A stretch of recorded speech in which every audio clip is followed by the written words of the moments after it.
they can have access to them. They can have liberty to have them.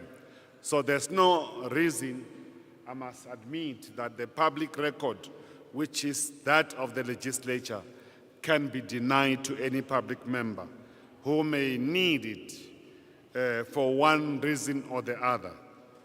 But we have denied further that they cannot interview people as they are coming in, because that can be regarded as the undue influence or trying to coerce them for a particular view, because the form and the content of the question has not been subjected to the legislature itself. So, I must say, therefore, you are all 100% welcome before this meeting. Today, we are better organized. We have almost 6 booths there, but we'll be able to translate the following language. English will be at channel 1, Sisuthu Listswana at channel 4, isiZulu and isiXhosa, which is Nguni, it will be at channel 3, Afrikaans, channel 2, Chivenda, Xitsonga, channel 5. Sign language will be demonstrated through the screen of this TV as we proceed. We thought we need to do that, but before we proceed, it is important that you know your leaders, your members of the Portfolio Committee. I have to start with on my right, so that honorable member can introduce themselves, and we will also introduce the Chief Director from the National Department of Basic Education, who will make presentation before this Portfolio Committee. May you please introduce yourself, honorable member. Good morning, Chair. Thank you very much. Good morning to everyone here. My name is Sergio Dos Santos, and I'm a member of the Education Portfolio Committee.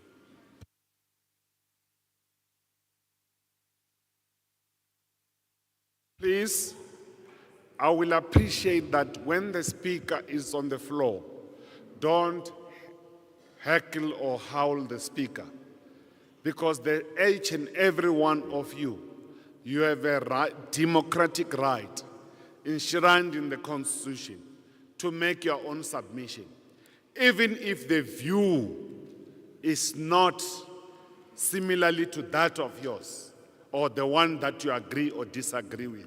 You have no obligation to disrupt the speaker. We want this process, I must say, to proceed very well without any challenges. Honorable member, you may introduce yourself, please. Dumelang bagaetsho, ka lebitso ke Motlhomphegi Nthabise Mosito, le nna ke wa leloko la Lefapha la Thuto. Ke a leboga. Honorable member Albert. Thank you, Chair.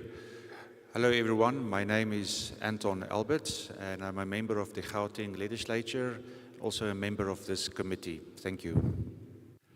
Chief Director, you may introduce yourself, please. Dumelang, ke nna James Ndlebe. I'm a Chief Director from the Department of Basic Education. Those that need the gadget for the purpose of translation, they will raise their hands so that they can be noted and be given and assisted with those translation gadgets, because you have a right to hear what is being said by any community member. So that is fully allowed. I will please request the supporting team, which are the backbone of this portfolio committee. Ourselves, without that team, we are nothing. We can't do the work. May you please stand up so that they can see you. They will receive all your written submission, and they'll give you email where you're supposed to submit as well. Thank you very much indeed. Stand, all of you, at once, so that they can see you. so that when we say submit your documentation, you should go there.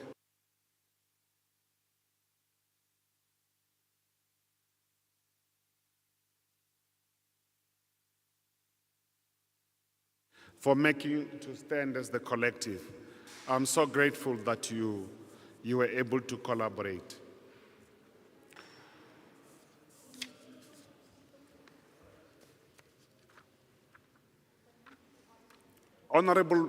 Honorable members, supporting team and the people, you the people who are supposed to engage on the very important democratic process of making submission with respect to the BELA bill, you are all welcome in your numbers. Today is the last day in Gauteng in which you are conducting the BELA bill, and I'm very pleased that this hall from the onset is full.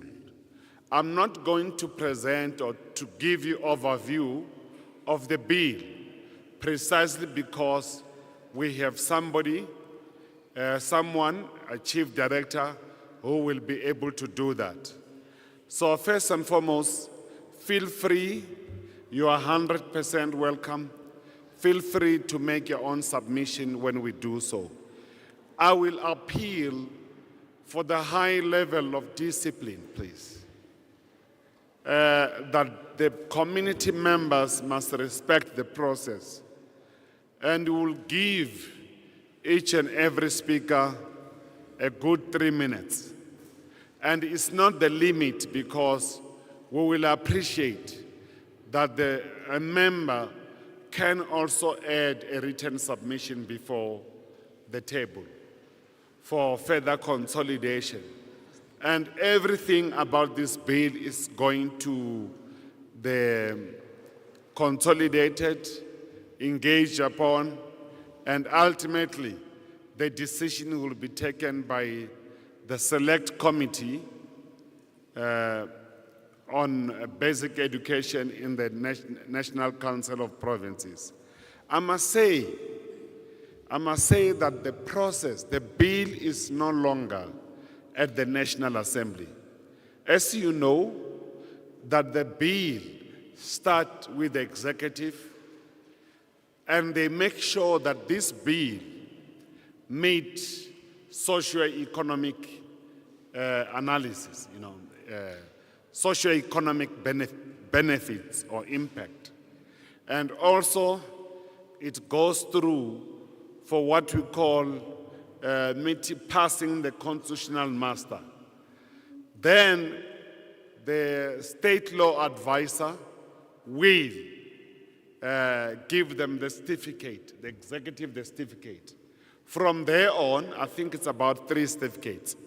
From there on, the minister goes and tables the bill in National Assembly.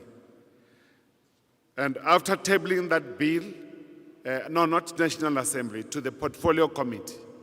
And Portfolio Committee will be seized with the bill to conduct the public participation or public hearing across the country. And after the NA process, National Assembly process, the bills goes to National Select Committee of the NCOP on basic education. So the bill now is within the National Council of Provinces. That's why we're involved as the province, because we have delegates at the NCOP level. Now, as I said, you are all welcome. Give yourself a round of applause that you came here today to participate. Thank you very much. I must say now, we are going to move forward to the apologies. Apology or apologies. The first apology that I received written, Ntate Thabo, is coming from the Honorable Member Peach. He is trapped into the traffic. So therefore, the additional apologies Ntate Thabo, please, you can table them. Only written apologies will be acceptable and recorded and considered for this purpose of this meeting. Good morning, Chair, and good morning to honorable members, and good morning to our guests. Now, Chair, is only one apology from Member Peach, but he's on his way. Thank you, Chair. On the other apology, it's from the Chief Whip of the majority party here in Gauteng, who is also a member on Education Portfolio Committee. He cannot attend due to party business. I received that text from him this morning. Thank you very much. Now, we need to go to the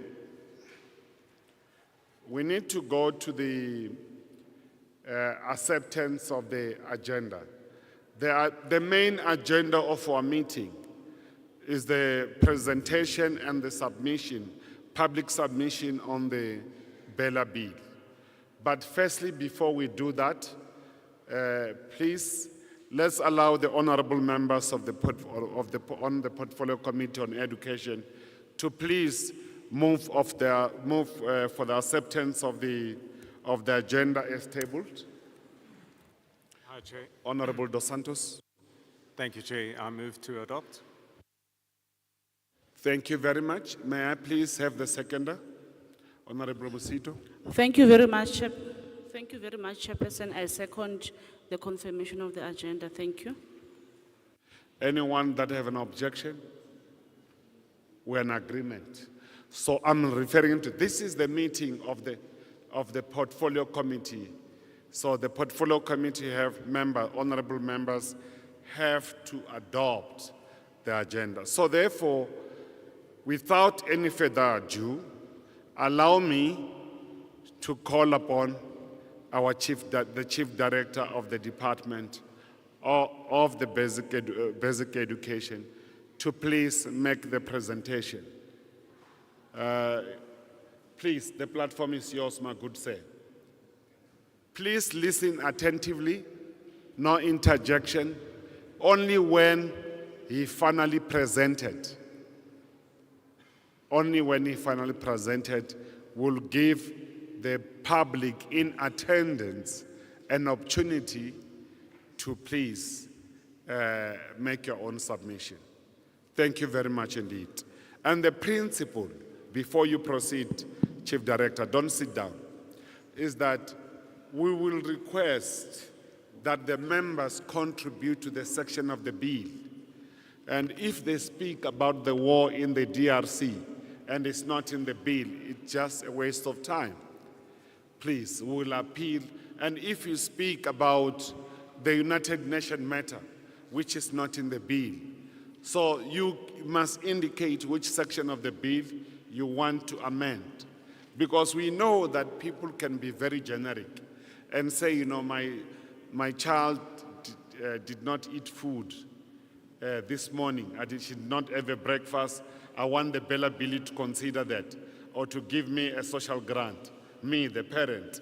So those things cannot arise. Thank you. Thank you very much, Honorable Chairperson. And Sorry, we are advised. Sorry about it. I'm advised, you know, they come late to me all the time. The community members request that they should pray before we start with our session. And I think who I am to be in defiance with the Lord and the Lord prayer.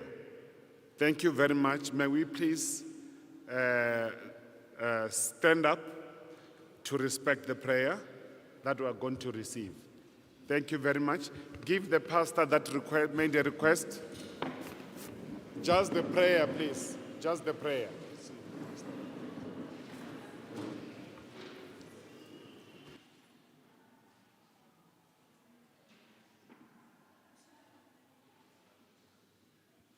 Start to negotiate now, please. Get the pastor to pray, please. So, Qela Sivala Mehlo. Ngegama lenkosi lendodana nelomo ongcwele. Baba Jehova sibawude mdali wezulu lomhlaba vele incane amen. Nkulunkulu wami sicela ukuthi thekisa umoya ongcwele kwesamanje isikhathi. Community sabantwana bakho sihlangene nabo be government bazosinikeza ukuthi baphethe ini namhlanje. Sicela ukuthi ngamandla akho mdala kube nokuzwana kuloko abazosinikeza kona. Sicela ngamandla akho mdali wezulu lomhlaba naloko ezokubanikeza wona abakuthathe ngomoya okahle for the sake of abantwana bethu. Ngokusho njalo mdali wezulu lomhlaba ngiyabonga ngicela uthekisa umoya ongcwele kwesamanje isikhathi umhlangano wethu uhambe ngendlela efanele. Amen.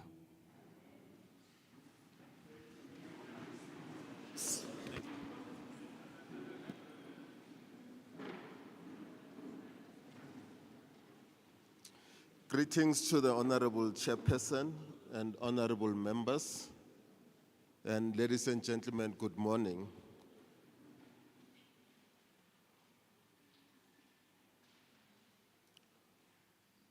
I hope people have the bill in hand because we're going to run a reading class where we look at certain sections of the bill itself. Sorry, Chief Director, I forgot something.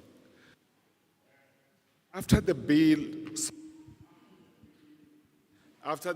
was advertised, it was gazetted, and we know that each and every member who gave keen interest to come and make contribution would have downloaded that bill, because I'm raising this issue because in our previous meeting, some community member raised their hand and said, I'm given this, it's not the bill in totality.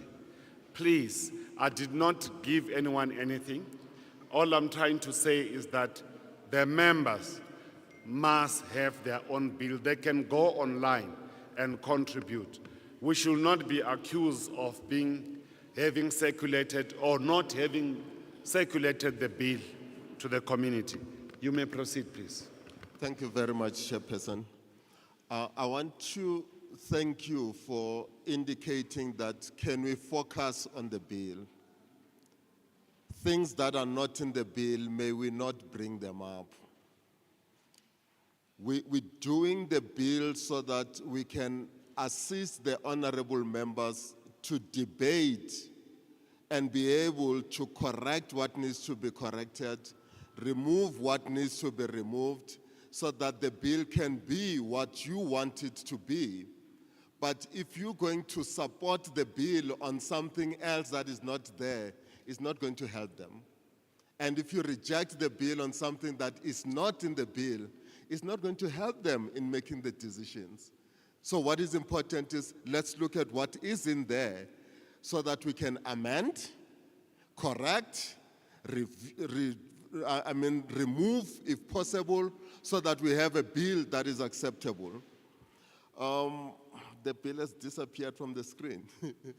These are some of the things that are not there. This meeting is not about complaints to government. Because it's so easy to stand up and say, I don't like the bill because there is load shedding. It's a bill on education. You can't say, I don't like the bill because our children are not getting NSFAS. NSFAS is not for the basic education, it's higher education. It can't be the bill because there are drugs and there's crime and there's poverty. Can we focus on the bill itself? So you'll realize that in the bill, we're starting from grade R to 12. So things of ECD are not covered. We're not talking about children of 0 to age 4, because that's another law, but it won't be in the bill, so that people batlare rona ba ranang di crash ho tla etsagalang ka rona. The bill is not covering that. A re bue ka di crash. Di teng di tla tswela pele the way ntse di tswela pele ka teng. The bill doesn't talk about the hiring of teachers and how they are distributed and the post-establishment. You're not going to find it there. You're not going to find infrastructure issues. Our schools are overcrowded, there are no classrooms, there are no mobile classrooms, there are no toilets, and all those things. Why I'm indicating that these things are not there is because they are covered in other laws of the department. If you go to norms and standard of infrastructure, it will tell you how big the school must be, how many children must be in the classroom, how many toilets are supposed to be in a school. So already sako billing in total class and all that because hona le molao somewhere. Aribuika special needs education because there is a white paper 6 that controls special schools. We're not talking extra curriculum activities, liberal sports activities, because nobody says they should not exist. If Ahona sports in your school, it's a problem of your SGB, your SMTs, and the teachers that are not running that sport. So it can't be a problem of the bill, so let's not bring it.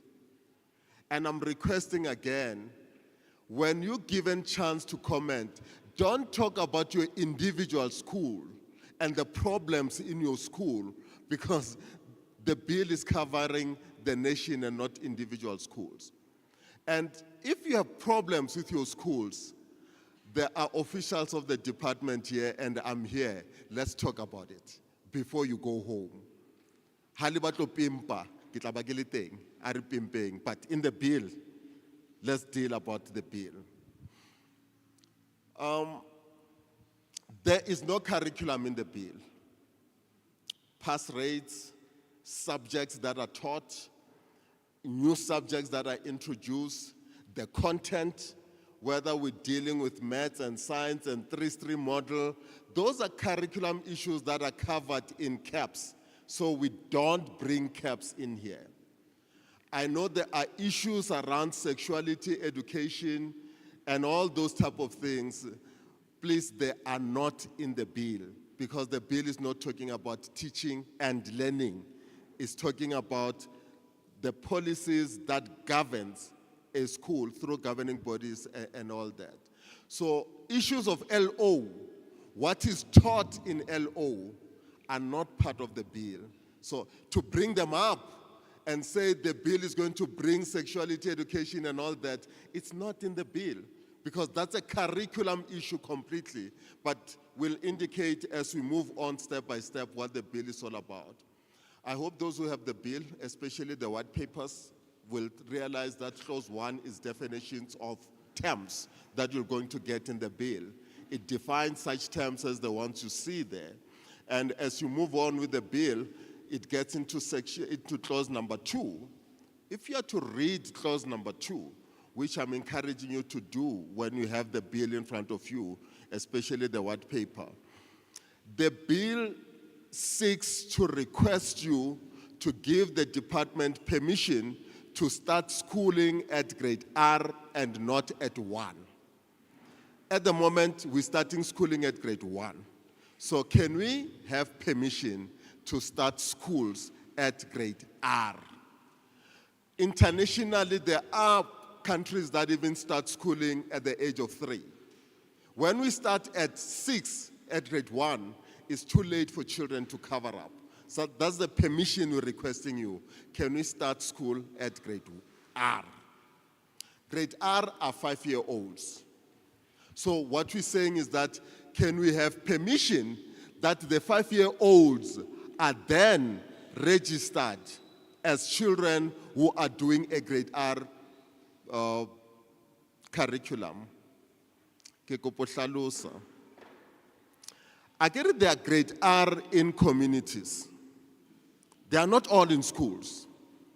But what we're requesting is that even in those communities, let them be registered as grade R so that they do a grade R curriculum. We're not saying dismantle those community centers where children are being taught so that you take them to school. We're not saying that. We're just saying grade R should be the beginning of schooling. Ha ona le ngwana o mo ngwadisa sekolong, where do you start? R. Ko kae? It's not a problem. As long as that institution is registered as known, and then the children can be taught. That clause number 2, when you read in the bill, It also talks about penalties that are given to parents that don't take children to school. It's a clause that has been there in SASA, but the penalty was 6 months. Then it has to be increased to 12 months. Honorable members, allow me to clarify this because it brings confusion. It's not saying when you have a 5-year-old and he is not in grade R, you will be arrested. It's not saying that. What it's saying is that grade R is the beginning of education. But not all children are ready to go to school at 5. Some children are slow, some has other challenges that you as a parent may want to keep the child at home until he matures. It's fine. That bill says there are children that are even faster and quicker. If you as a parent feel that my 4-year-old is ready to go to grade R, the bill allows you to do that. And I always say, read the bill so that you understand what it says. It says you can do that and motivate why your child must be in grade R even when he's underage. The problem starts at the age 7 because that is a compulsory school-going age. 7 to 15. No child in the Republic of South Africa must not be in an institution of learning at the age of 7 to 15. The child must either be in a private school, must either be educated at home, must either be in a public school between the ages of 7 and 15. That's what the law says. So if your child is 6 and is still at home and is not at school, there are no issues because it's not a compulsory school-going age. When we say compulsory schooling-going age is going to be a problem, we're saying all those parents who keep their children at home and not in a schooling situation, like taking children into the traffic lights and back when the children are not at school and they're old enough, when children are going and working to the farms and in shops, when children are staying at home and not being in a school. Read the bill. It says the department must intervene and communicate with the parent and ensure that the children go to school. But if a parent then says, over my dead body, my child is not going to school, that's when we'll bring the law enforcement to deal with it. That is how you should look at clause number 2 about that. If you look at clause number 3, it's a simple one. Steps for school principals and SGB to monitor absenteeism. Simple as all that. How they must monitor absenteeism so that these children should not drop out of school. Clause number 4. Can I combine 4 and 5? Because they are the same. Clause 4 talks about language policy. 5 talks about admission policy. When you read the bill, they are a copy of each other. All it says is that the SGB must continue to develop language policies. The SGB must continue to develop admission policies of their schools. But the HOD will step in if those language and admission policies are not in line with the Constitution and other pieces of legislation of the department. I think this is where the crux of the bill is. At the moment when you read SASA, it says language policy, SGB. It says admission policy, SGB. Then puts a full stop and nobody can intervene. If the language policy of a school is not aligned to the Constitution, that's it. Nobody can intervene. So we're putting in something that says the department must intervene in the language policies of schools, only when the language policies are not aligned. Let me explain this in this fashion. South Africa has 12 languages. These languages, according to the Constitution, must be treated equally. So when a school develops a language policy, the school must also look into the demographics and the surrounding and the community that is in there, so that the languages that are taught in the school represent the community that surrounds the school. And if the SGB does that, there's no problem. But if an SGB will come up with a language policy that excludes other members of the community, that is where the bill says the HOD must intervene.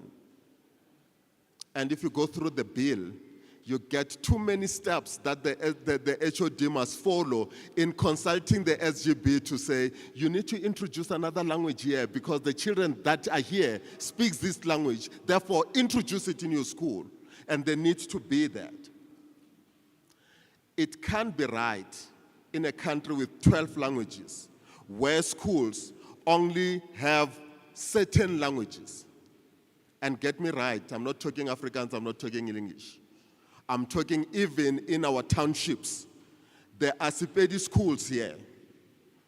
There are Setswana schools here. There are Sizulu schools here. And if you are not a speaker of those languages, you have to move and walk and travel to access the language of your own mother tongue. And the bill is saying it can't be right. Those Sepedi schools, if there are isiZulu speakers around your area, you need to introduce isiZulu in your school so that all the children's languages are catered. It can't be right that in this country, there are children that are growing up without the ability to speak their mother tongue because where they attend school, they only speak English and Afrikaans. No Setswana, no Sizulu. It's English and Afrikaans, wire, even in their houses. Because the language policies of those schools are determined in that fashion. Admission policy is also like that. We're going mother tongue instruction. We want children to be taught in their mother tongue where they live so that they're not transported far away from where they live. That is what he's saying. And we want an admission policy that does not discriminate, that will accept children because they live in that area. Those are those two clauses which I've spent time, the others I'm not going to spend time. Number 6 is about the minister being given the authority to find people that can write curriculum. The curriculum is not written by the minister, it's not written by the department, but it's written by specialists. Those researchers in universities, the professors in universities, the teachers themselves, the unions, sometimes the governing bodies get involved. So the minister, according to clause 6, must bring specialists if we are introducing a curriculum so that there is this communication and the curriculum is well accepted. We don't know in the department how a curriculum of motoring is written and how it happens. The minister must get specialists. That's what 6 is saying. Number 7, it's about code of conduct. SGBs develop code of conduct. When you read that clause, it says when you do a code of conduct, teachers must be involved, parents must be involved, learners must be involved, the community must be involved, so that the code of conduct caters for the needs of the community. And the code of conduct respects the religious and cultural beliefs of the people that are in the school. Respect those who attend Shembe Church if their hairs are so and so if you are in KZN. That's what this is saying. Respect those Muslim children that will want to keep a beard because their religion demands that they do that. Respect those children that will want to have a clean-shaven head because they've just attended the granny's funeral. If you respect that, that's how the code of conduct needs to be, and that's what we're putting in the bill. If you go to number 8,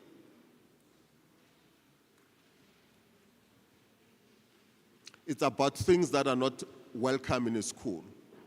Liquor, drugs, weapons are not welcome in a school. That clause 8 is about that. Number 9, SGBs are in trouble when they discipline learners. There are cases that are simple and straightforward for SGB to deal with. But when you come to serious misconduct, like stabbing in a school, like rape, like shooting, SGBs don't know how to deal with it. So clause number 9, it's about indicating which clauses are which cases are serious. Let's move to 10. It's abolishment of corporal punishment. If we are a democracy and a constitutional democracy, we can't debate it. The Constitution has abolished corporal punishment. Let's just follow suit. That's why we're emphasizing that corporal punishment in the bill. Number 11, kusuhlwa ha bana, especially grade 8s, when they go into high school, they are subjected to all sorts of treatment because they are new. But give a fresh, give a new one. We are abolishing that, and we're saying a grade 8 child needs to be treated with respect and dignity. Don't ill-treat them because they are new, and you subject them to very humiliating things for a month or so. That is what 11 is all about. Number 12.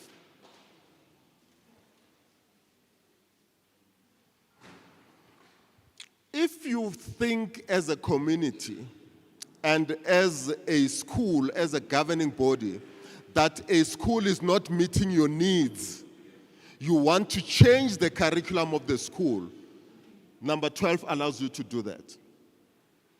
You want to change the school into a school of focus, into a school of music, into a school of art, into a school of agriculture.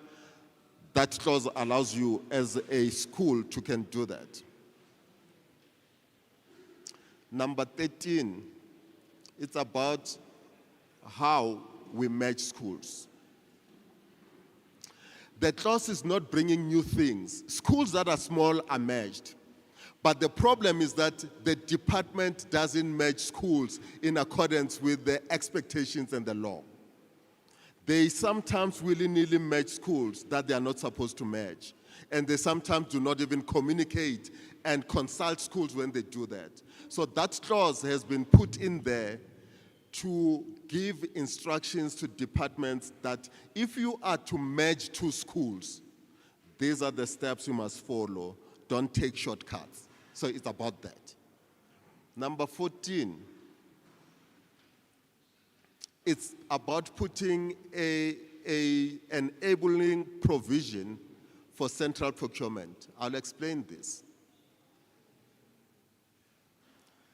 There are provincial departments that procure goods on behalf of schools, even when schools are Section 21 schools.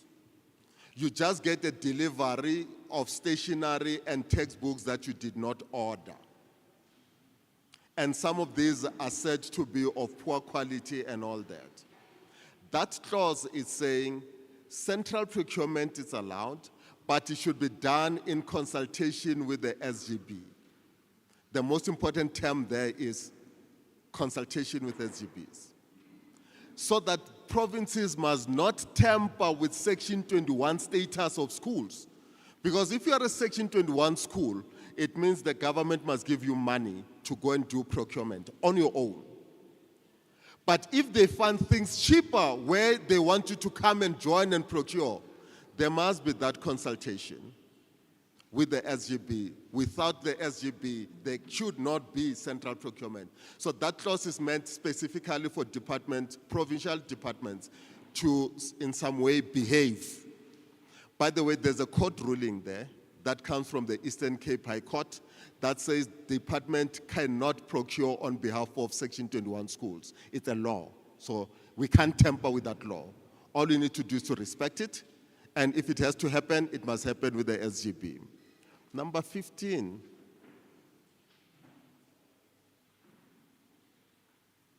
It's about SGBs that are not performing. So there are steps that if an SGB doesn't perform, what must the HOD do to remove those powers or even to remove the SGB?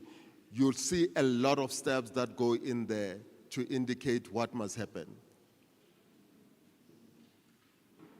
Number 16, it's a cry that came from school governing bodies, that at the moment, only parents of children in a school can be in the SGB.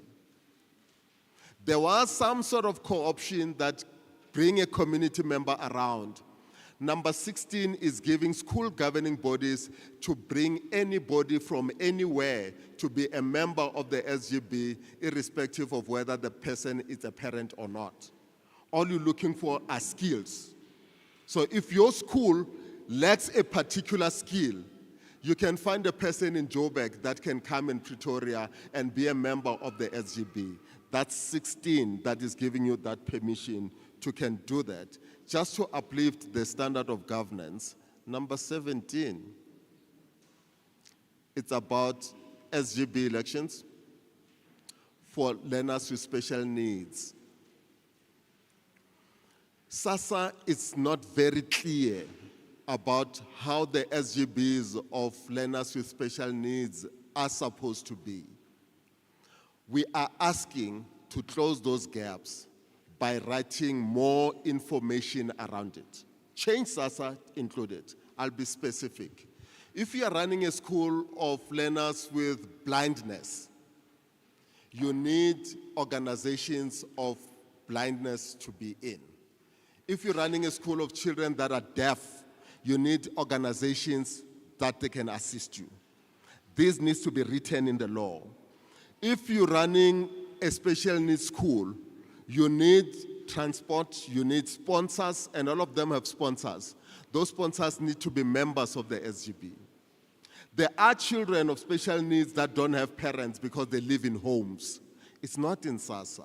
So we're asking for permission to rewrite the clause around special needs so that people of specializations can be thrown into the SGB.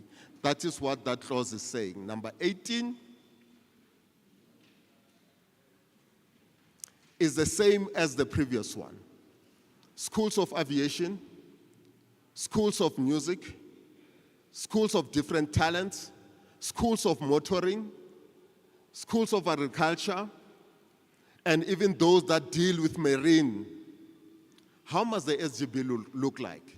It's not in SASA.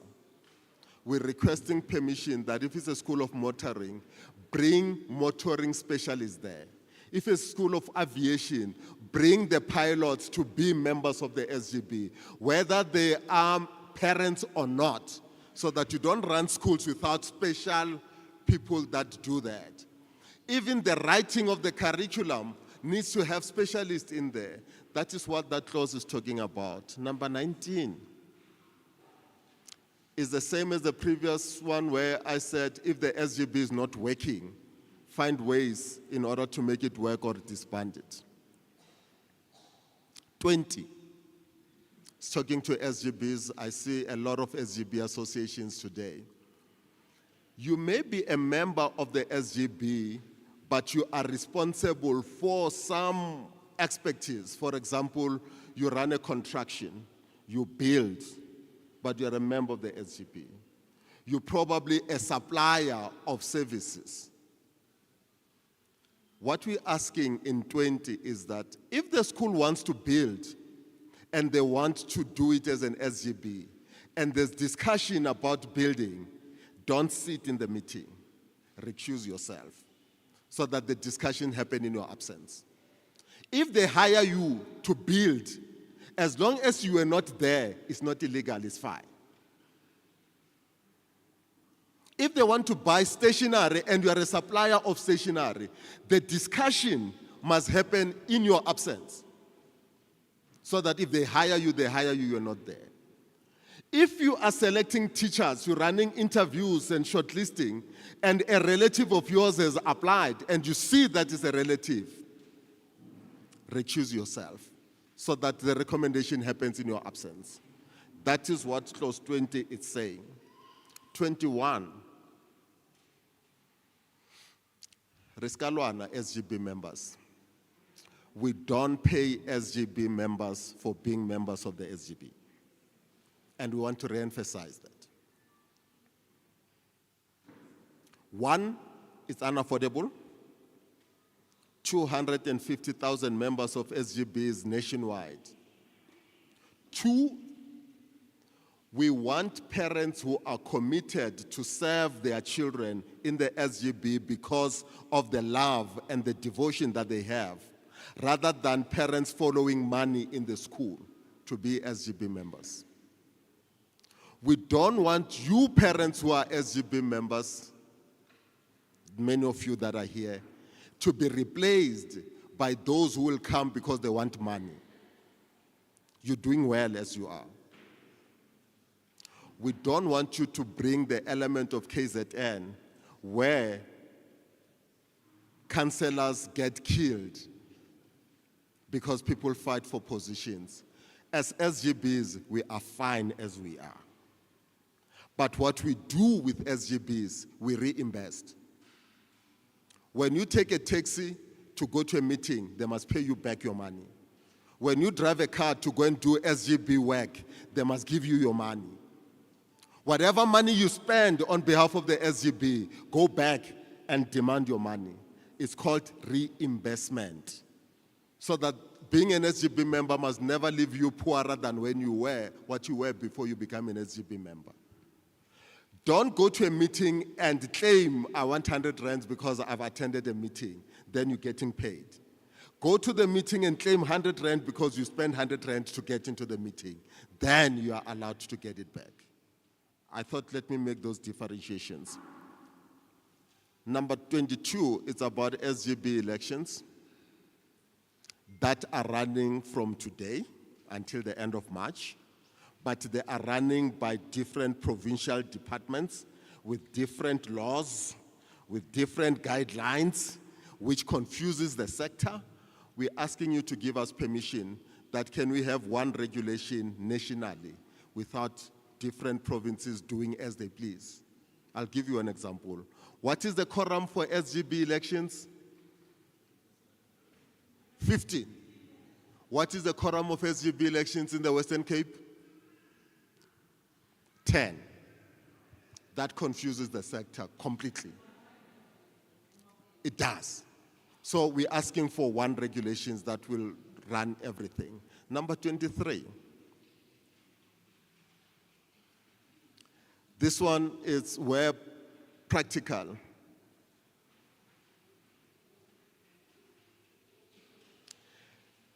Chairpersons of SGBs are parents. Chairpersons of finance committee, silent.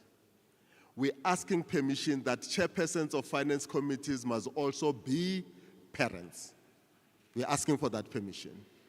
Because when chairpersons of finance committee are teachers, and there's a principal in the school, and there's an admin clerk who runs the funds, you have 3 people that can sin-fund the man of the school without anybody knowing. So let there be a parent at all times. So we're asking that give us permission to remove teachers from the position of being chairpersons of finances. Oh, fine. Suddenly I've got a standing ovation. Let's move on, number 23. Number 24. In high schools, we have learners in the SGB. We're asking 2 things. Don't exclude them. If you don't include them in the meeting, it's not an SGB. It only becomes an SGB meeting when they're there. But when they are there, they don't sign contracts. That's what you're putting in. And when they are there, they don't participate when you hire teachers. Just those 2 things. That's what we're emphasizing. 25 is that closure of schools. If a school has to be closed, what must happen? Sometimes you just find the school is closed. Sometimes the department just closes it without you knowing. We're asking the provincial department in section 25 that don't do it. When you have to close it, follow some steps. Number 26, it's about lease agreements, no problem, get permission if you're doing that. Number 27 is just the word direction change into directives. Number 28, serious for SGBs. When you want a budget passed by parents, don't summarize. Tell parents everything that you want their money for. When you want them to pass how much the school fees is, tell them where the school fees will go. What are you going to be paying for? That is 28, 29. It's about 28 as well, that if you are to pay teachers extra money, please do indicate to the parents. And I'll repeat, it's not illegal for schools to pay teachers more money. Give them cell phones, give them airtimes, it's not illegal. As long as it's made known to the parents that are paying it. 30, I'm moving faster now. This one is about school fees and parents that are single, that sometimes they get abused by schools, where they are told to go and look for the father of the child before the father can be admitted. We're trying to remove that and say, please treat them as single parents as they are. Number 31. SGBs report to the department about finances after 1 year, 6 months. You know, annual financial statements audited 30 June, that is the latest day. It's 1 year, 6 months after. We're requesting you to give us permission that SGBs must report every quarter about how they're using the money. Correction, not audited financial statement, but income and expenditure statements every 3 months, so that when you start misusing the money, somebody will know quickly instead of waiting for 1 year, 6 months. That is that section. And the next one says the HOD must get auditors and accountant, even the auditor general, to get deep into the school finances if there are some elements of mistrust that are happening there. 33 is about independent school registering, and the next one is also about independent schools. Number 35, it's about home education. This is where I park. When I park in home education, I always go to the Constitution. That says the Constitution of South Africa and the South African Schools Act allows for 2 types of schools: public schools and independent schools. Independent schools are also homeschooling. It belongs to homeschooling. And the Constitution goes on to say that independent schools provide parents with added choice with regard to schooling of their children, and also provide a service to their learners that will otherwise be done by the state. Section 29 of the Constitution, I'm taking my time, this is serious, I can stop here. It continues to say everyone has the right to establish and maintain at their own expense. I'm reading the Constitution as is. At their own expense, and independent education institutions that are registered with the state and maintain standards not inferior to standards comparable in public institutions. What is the Constitution saying? Establish a home school of your choice. It's your choice. What is the Constitution saying? It says register with government. It says the curriculum that you offer must not be of inferior quality to the one offered in government schools. Those are the 3 conditions that the Constitution is given. I don't know why we must argue about registration, because the Constitution says that. I don't know why we must argue about the curriculum, because it's not saying this is the curriculum. No word that says CAPS appears there. It says offer your own curriculum. And it says you're doing a good job because you are saving the state by educating the child instead of the state.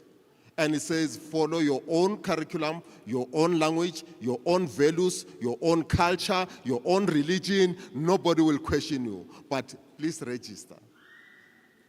The last conditions that we're putting, Chairperson, is that at the end of a phase, grade 1 to 3, when you finish the phase, can we have a report from an independent assessor about the education that the child is receiving at school? we will respect that assessor because it's a qualified person. We can debate, Chairperson, but that's what Clause 35 says, and people have the bill, read the bill. It doesn't say follow caps. It doesn't say your religious beliefs are trampled. It doesn't say your language is affected. We want you to teach your child the way you want, but at the end of a phase, please report. 36. It's about these documents that you send to schools and you are lying, about financial statements, about admission, giving wrong addresses when you don't live in that house. We're saying you need to be criminalized on that. There will always be dispute between the education department and SGBs and anybody. 37 gives rules. What happens when there are disputes? 38. It's a simple and straightforward one. 39. It's about learner pregnancy. If you have a bill in front of you, I'm sure it's a white copy. I would like you to read Section 39, because Section 39 says we are asking for permission for the minister to regulate on learner pregnancy. That is the, and it's a sentence. Regulate on learner pregnancy. When a minister regulates something, it's not the minister that writes the law. It's the specialist. If it's pregnancy, it will be health.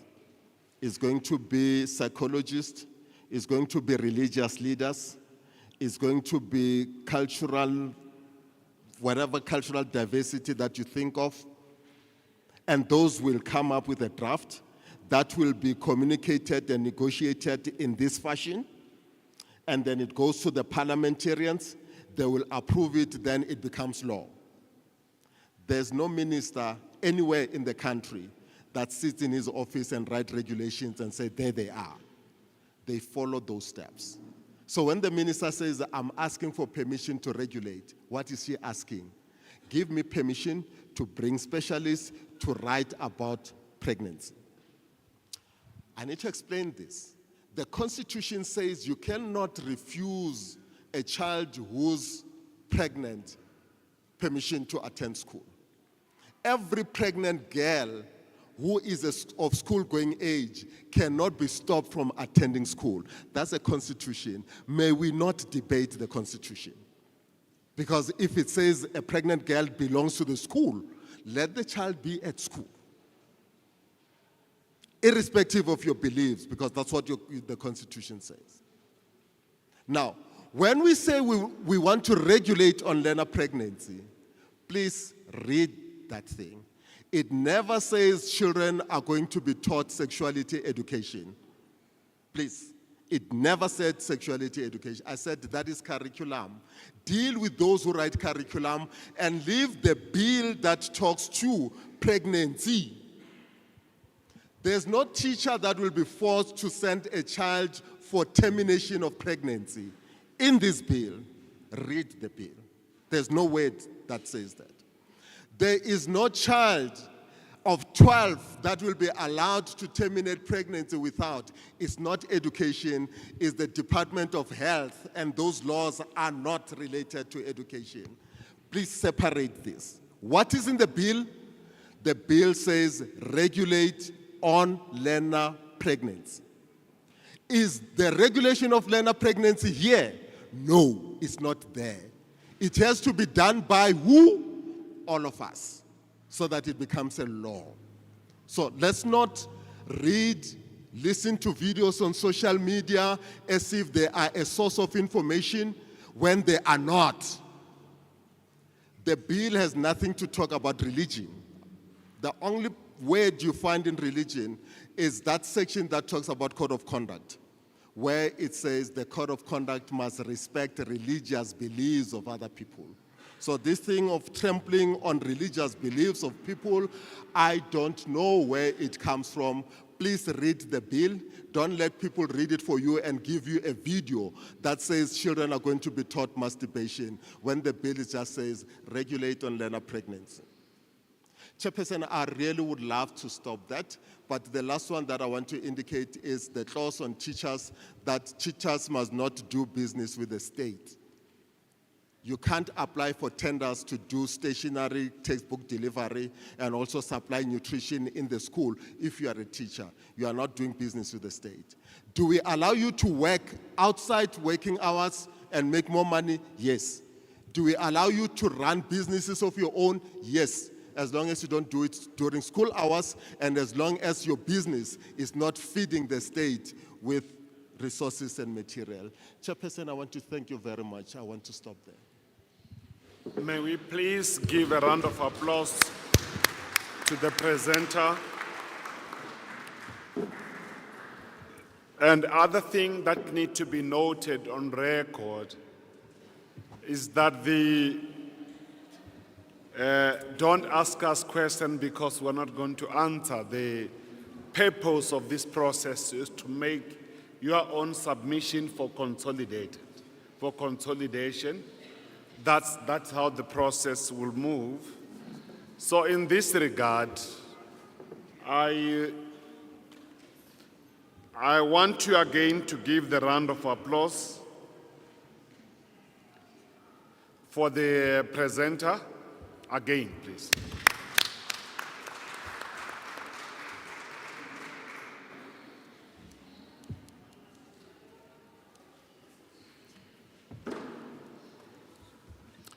Now, to allow the honorable member, no, not the honorable members, the community members, because you are also honorable in your own right, to be able to make some submission or contribution. Each and every community member will raise his or her hand and speak for 3 minutes. And if you still need to, you have an opportunity, if you were not covered within these 3 minutes, to go and submit your own record, your own written submission to the table. So you are not therefore denied an opportunity to make a contribution. Now I'm going to allow members that are going to, community members that are going to speak or to make contribution, to raise their hands. Now, please, those that have an interest to go and speak, raise your hands. Raise your hands. I'll start from this table, then from this row, sorry, and I come to this end. Yeah, raise your hand. I want to note all of you. 1, 2, 3, 4, 5, 6, 7, 8, 9, 10, 11, 12, 13. Please come to the middle row. I'm noting this side, please. And don't be, make a row within the center, no, in the center. From at the back of the camera will focus on you. On this area, please. Okay, I'll start with you, Makutse. Thank you. On white shirt. 2. Number 3. Number 4, 5. You are 5. 6, 7, 8, 9, 10, 11, 12. So please join those that want to speak. Now stand on that side. Sorry, this side. That row. Make a row at the edge there.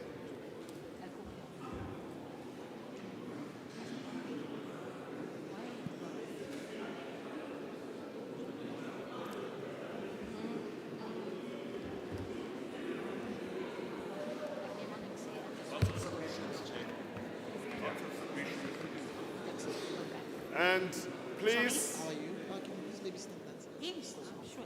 please note that, is there any other person that want to make a contribution? Ofuna ukukhuluma makaraise manje. 1, 2. Go on, join the queue. Go on, John. Ambanyo no join the queue ngasemuva. This side again. My good sir. Must I? Yeah. I will do so. I will do. Please. This side again. No one.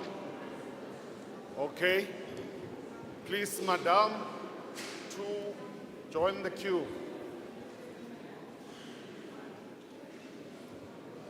So you see, I try to accommodate each and every one of you.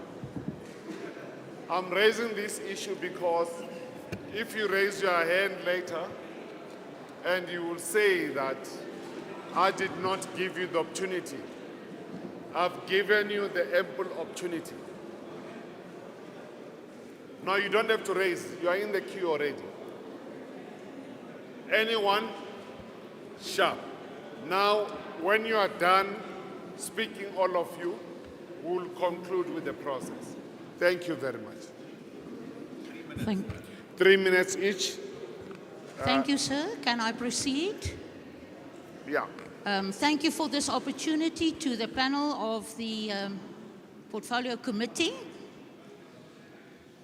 My name is Marna Jordan. I am the Deputy President of the Suid-Afrikaanse Onderwysersunie, and I would like to put forward the following proposal. The SAOU reaffirms our commitment to the advancement of quality public education. We fully support no unfair discrimination on the basis of race, gender, or any arbitrary grounds should be tolerated. Based on the proposed BELA amendments, there is now only one dominant player when it comes to Section 5 and Section 6, and this is the state.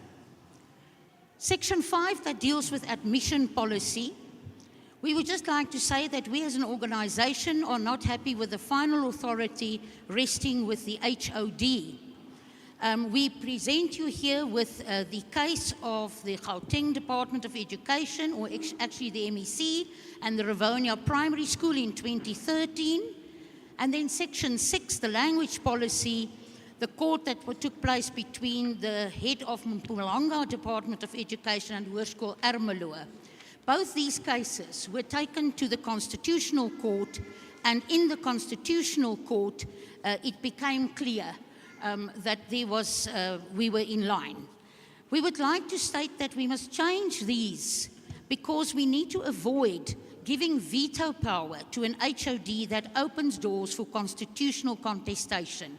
We have shown in the Constitutional Court that as the law stands, it is not a problem. The next point is on school capacity. Any school reaches a critical point, when it must be regarded as full. Objective criteria is to be proposed when you determine that. Regulation 9 of the minimum norms and standards for public school infrastructure is being abused in this regard. Then contentious versus acceptable amendments, Section 9 and 10 on learner discipline. The rights of educators and the silent majority of learners requires attention. We fully agree with the prohibition of corporal punishment. Section 20, unilateral utilization of school facilities. It is not acceptable that local district officers might control the 30 utilization. seconds left. 30 seconds left. Am I finished?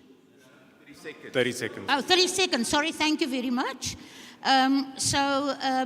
We also would like to say on Section 21, the compulsory centralized procurement, it is a dangerous practice.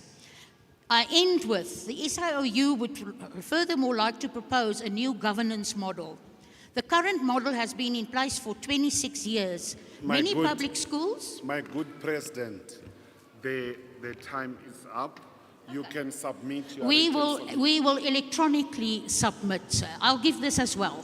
Okay. Give it, yeah. I will. Thank May you the very next much. one follow, please. Here we go. Thank you, sir. I just wondered. Yes, May I please start? proceed. Good afternoon. Thank you for the opportunity to address the committee. My name is Dion Laram. I'm employed as a provincial manager at FETSAS and also a resident of Gauteng. The Federation of Governing Bodies of South African Schools is an SGB association. On behalf of FETSAS, I would like to address the following aspects of the Basic Education Laws Amendment Bill. Amendments concerning the Please admission take the and- mic next to just a little bit, yeah. Yeah, my apology. Amendments concerning the admission and language policies of public schools. We take note of the Portfolios Committee's proposed amendments to the bill dating 26 September 2023. Clause 4 of BELA amending Section 5 of the South African Schools Act 84 of 1996, admission policy of public schools. I hereby reject Clause 4 of the bill, which unreasonably limited the powers of the HCB in determining the admission policy of a public school. The bill gives the head of department, the HOD, the final authority in determining the policy. Clause 5 of BELA, amending Section 6 of the Schools Act, language policy of public schools. I hereby reject Clause 5 of the bill, which requires the school governing body to submit its language policy to the HOD for approval, and which allows the HOD to direct a public school to adopt more than one language of instruction. This limitation on the powers of the HCB in determining the language policy is unreasonable and unnecessary. It is our submission that the governing body is best suited to determine the admission and language policy of the school. The SGB is a representative of the staff, parents, learners, and the community, and understands the context, needs, and reality of the school and its capacity. We remind you that the SGB's power to formulate these two policies is not unfettered. I refer to sections 5.5, 6.1, and 58C of the Schools Act. These sections already ensure that the HOD and the MEC's oversight functions are exercised reasonably and proportionally. Additionally, the administrative burden it will place on the HOD will not improve governance and management in our provincial departments or in our schools. 30 seconds left. We have difficulty seeing how provinces will be able to respond to all the submitted policies within a reasonable time.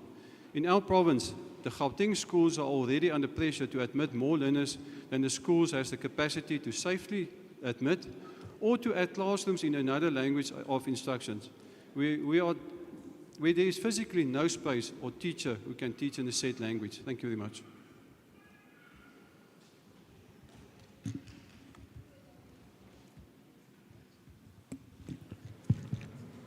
Three minutes. Good afternoon. Mine is more of a concern than a question. I want to know what measures would be put in place for pregnant learners so that they don't disturb other students in school, because the other month a child gave birth in a toilet, of which a child died inside the toilet. So what measures are there in place so that other kids can be protected? Thank you.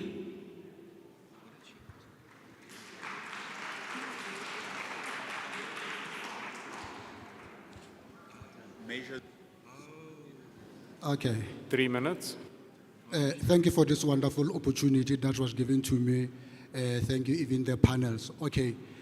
My submission will be on section 35 that speaks about everyone.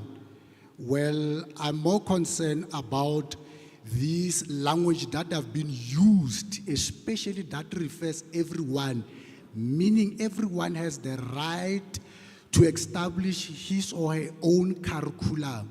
However, I have a question that if the Constitution that says everyone means even foreigners have the right to start his or her own curriculum. Now, I need to understand that, how are you going to regulate that section? Because the language speaks that everyone.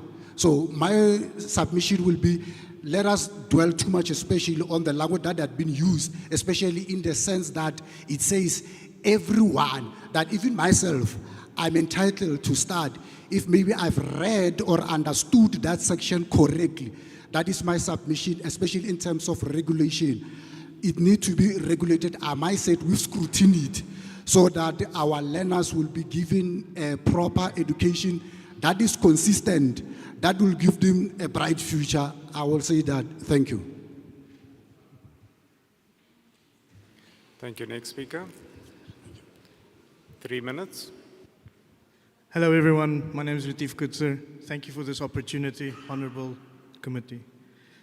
I am a concerned citizen. First of all, Dumelang, Unjani, hello, good afternoon, goeiemiddag. What's up? We the people, right? I'm a concerned citizen of South Africa who loves its people, its history, and the only Lord and King, Jesus Christ. We are facing a proposed piece of legislation that threatens our country's future and infringes upon the fundamental rights enshrined not only by our Constitution, but upon the inerrant Word of God in the Bible.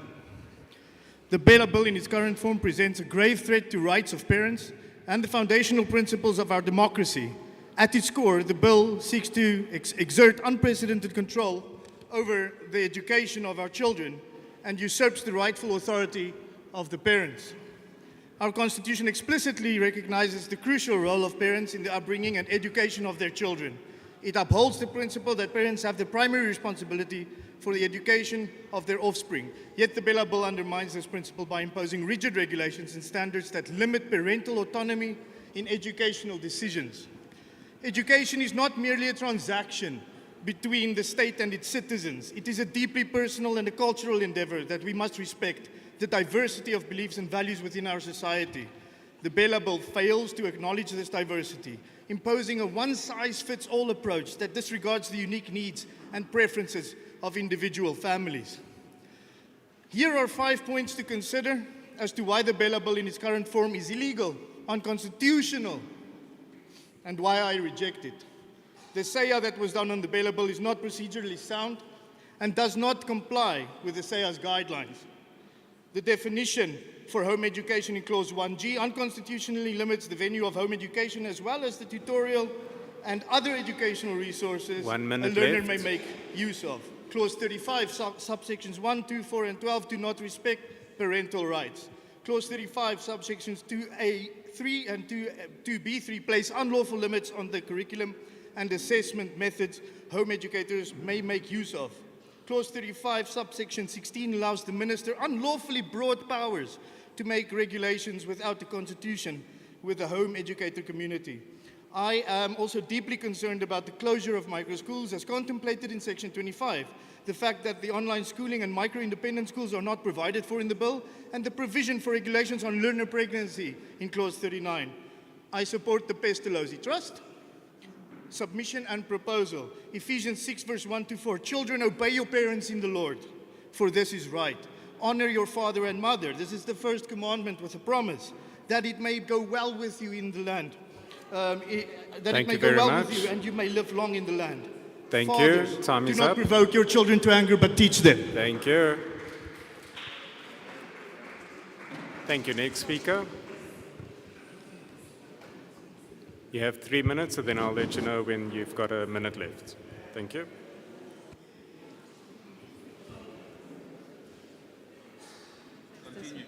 Hello. I'm Karen van Oostrom. Honorable members, I'm Karen van Oostrom. I'm the CEO of the Pestalozzi Trust, and we are a civil rights organization protecting the rights of learners to education since 1998. I'm also a homeschooling mother of 3 grown-up daughters, and I'm a national and international leader in home education. So certain key issues, unfortunately, have not been dealt with in the BELA bill. The reasons are easily found. Research on home education and wide consultation with all stakeholders could have easily prevented these flaws. Surely, for change to be effective, basic research needs to be done beforehand. However, no research on home education had been done by the DBE, as admitted by Minister Motshekga in Parliament. Minimal consultation took place and many requests by us for consultation were ignored. So I'm going to address two problematic issues. The one is the definition of home education in clause 1. Let me explain. Home education in essence is real life education. Children are like sponges, absorbing and learning all the time, and homeschoolers try to use as wide a variety of learning materials as possible. That includes full-time tutoring by, for instance, a clever grandmother or neighbor or graduated sister, and it also includes online resources, of which a multitude has been developed since COVID. It also teaching in groups, where a dad, for instance, can teach the kids from a few families how to weld and how to use Sorry, you have 1 minute left. electricity. It also includes taking your child with you for your daytime job so that the child can learn at an early age how to start his own business. So this definition has to be broadened and brought into line with reality. Following logically from real-life education is real-life assessment. I therefore request that the assessment requirements in clause 35 be amended to really measure skills and knowledge accurately. We need a much wider range of assessment methods, as is used internationally, for instance, in Canada and in Finland, where they look holistically at the students' work and projects, and where continuous assessment is used extensively. The unreasonable limitation of freedom of assessment is one reason why the majority of South Africans Thank you very rejected the much. BELA bill during the National Assembly process. Thank you. Your time is up. Thank you. Before we have the next speaker, we have 3 vehicles that are parking other vehicles in. The first one is a white Toyota Yaris, registration WTP793GP. WTP793GP, if you can assist by moving your vehicle. Then another 2, I don't have the makes and colors of the vehicle, but I've got the registration. The next one is CT59LZGP, CT59LZGP. And then the next one is BR42MTGP. I repeat, BR42MTGP. Can you please assist by moving the vehicles? You're blocking someone else. Thank you. Thank you. You have 3 minutes. Sorry, before you start this, I'm advised that you can speak in your own language. You don't have to speak English because we have the translators. Thank you. Honourable members of the committee and members of the community present today, my name is Ida de Wet and I was homeschooled myself. I thank you for the opportunity to talk about the BELA bill today. During the public participation of the National Assembly, the majority of the public rejected the BELA bill. We know this because this information is contained in the draft national report published by the PCBE. The final count was conveniently left out of their final report, but the secret was already out because it wasn't the draft report. And with the people of South Africa, I reject the bill too. I want to address clause 35 specifically. Yes, the Constitution says register. Homeschoolers has never had a problem to put their names on a list and say, yes, I homeschool my child. What we do have a problem with is having to ask permission to register. That is left out of this conversation. We have to ask permission from someone who doesn't know our child, who has never met them, and they must tell us whether it is a good thing for our children to be homeschooled or not. The BELA bill goes beyond the Constitution because it does not only say register, it says ask for approval to register. Secondly, the Constitution does not say your curriculum must not be inferior to the curriculum in public schools. The word curriculum is not there. It says standards must be maintained, which is not lower than standards in comparable public educational institutions. So if in my closest school the grade 7s can't read yet, that is the comparable standard I must meet. And you can't expect me to put my grade 7, who can only do grade 6 work, in a school where the grade 7s can't read yet. Clause 35 does, in fact, stipulates curriculum, it says we must predominantly cover content and skills at least comparable to the national curriculum. There it is in the BELA bill. With regards to assessments, more than 60% of home learners does not make use of grades or is not in the same grade in all subjects. So where is the end of the phase? If my kid is doing grade 4, 5, 6, and 7, when am I supposed to do assessments? And this is a prime example of how the BELA bill completely ignores the reality of home education. I'm sorry, but if you wanted us only to put our names on a list and maintain standards comparable to the public independent schools, then that is what you should have said, and not all the other many stipulations in clause 37, which goes beyond the Constitution. The word respond in subsection 6 is too vague. It should state approve or decline. A simple "we received your letter" should not suffice. And then the definition of home education prohibits full-time tutors. And I would like to know, how do you argue that it is against the best interest of every single child to not have a qualified person who is full-time tutoring that child? Thank you very much. Your time is up. Thank you very much. Thank you.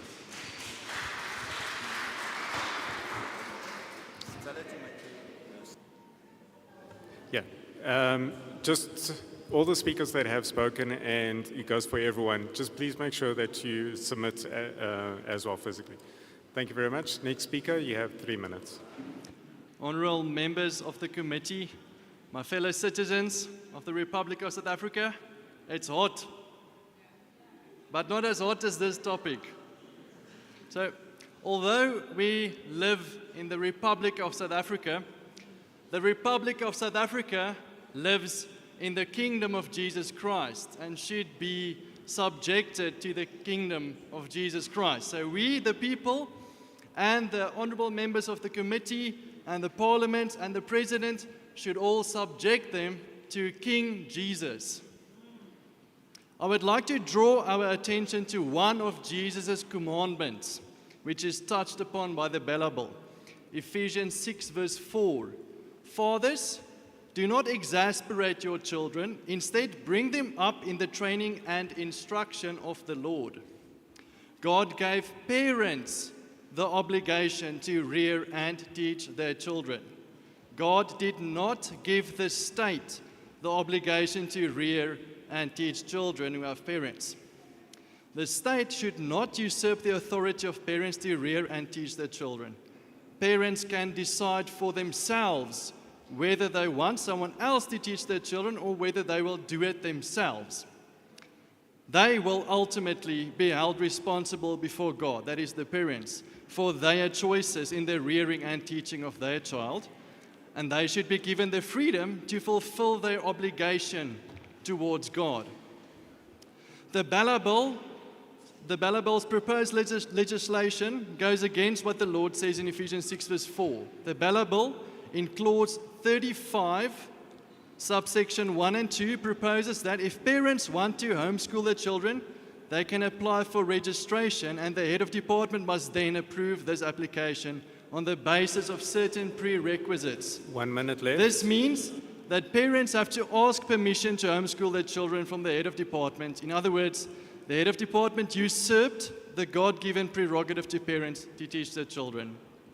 This needs to change in order to be obedient to the law. Therefore, I reject this bill. A way to improve the proposed legislation is to implement a system of notification. Parents can notify the head of department that they are going to homeschool their children. Parents then have to ask permission to feed their children. Neither do they need to ask permission to teach their children.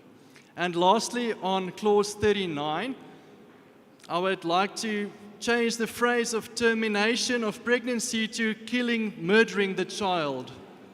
And that should never be part of the discussion. That's out. This bill should say murdering a child in the womb is unlawful against God's law and also of this country's law. Thank you, honourable members of the committee and citizens. Thank you very much. Please remember to hand in your submission. The next speaker.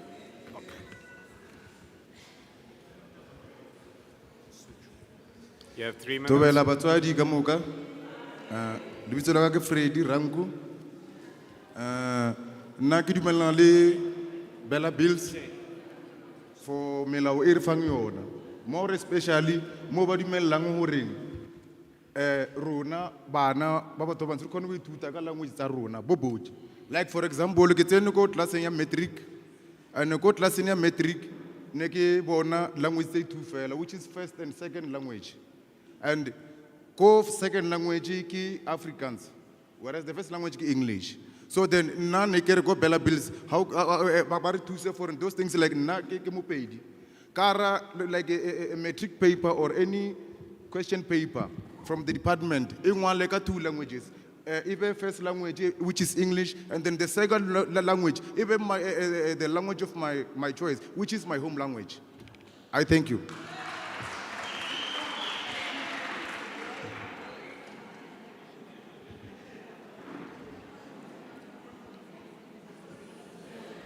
Sabona, Dumelang.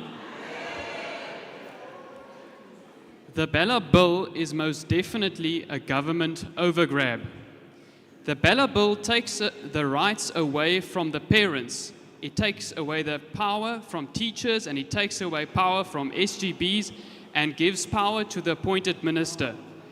With all respect, government has never given birth to any children. No, only parents. Therefore, naturally, parents should have the first and final say as to the education of their children, not government. We are not prepared to give up one small portion of our rights to government. We maintain retaining each and every one of our rights and powers and not to surrender one of our rights. Certain parents maintain corporal punishment to be a religious right when used as a fair disciplinary method. I'm not talking about abuse. We all agree that is wrong. But the BELA bill takes away that religious right with regards to corporal punishment. In both the cases of home education and school governing bodies, parents are losing power or rights and government is gaining power. I cannot accept any part of the bill until all the fundamental holes, so to speak, are filled. Therefore, I maintain that I have no choice but to reject the entire bill. My last point is that this bill, if passed, will not be representative of the democratic voice of citizens. Why? Because, quote, the SASA that was done on the BELA bill is not procedurally sound and does not comply with the SASA's guidelines. It was not presented with the bill in 2017 or 2022. Yeah, so 1 minute neither left. the committee, thank you, or the public has access to it. 2, there has been 9,500 submissions during the PCBE process in regard to the BELA bill put aside. And third, quote, comment by the... Thank you. Next speaker, 3 minutes. I am disappointed that it is this one's first chance to participate in democracy and she's asleep. Please do not clap for me too loudly or she will wake up. My name is Belinda Lamprecht. I have 7 children who I educate at home. When I made the decision 10 years ago to take my children out of school and to educate them at home, it was because I believed that it was in their best interest, that education at home was the best that I could give to my child.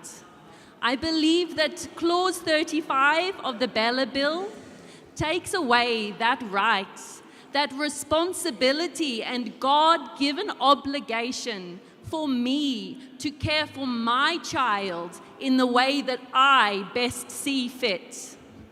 If I have to go to the department and ask the head of department, may I please home educate my child? And in the act or in the bill, it says that they then can say yes or no. That means it takes away my right to say what is best for my child. If I've made the decision to home educate at great personal sacrifice, and I know for all of the other home educating families as well, this is not a small decision they make.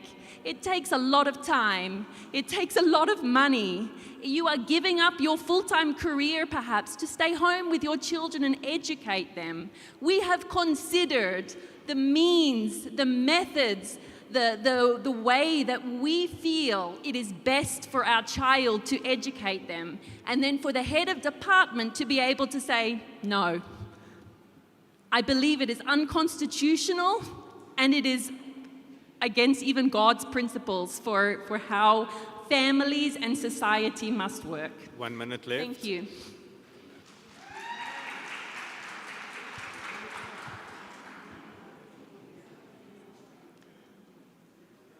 Honorable Chair, members, our family is Christians and we reject the BELA bill. This is an anti-Christian bill.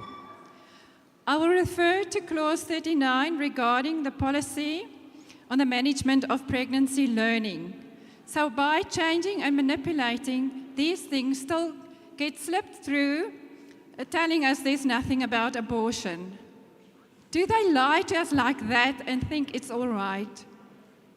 Then the next thing is also clause 35 regarding parental rights and authority and the imprisonment. If you decide that you want to homeschool and they think it's not a good idea, but the Lord gave you that commission,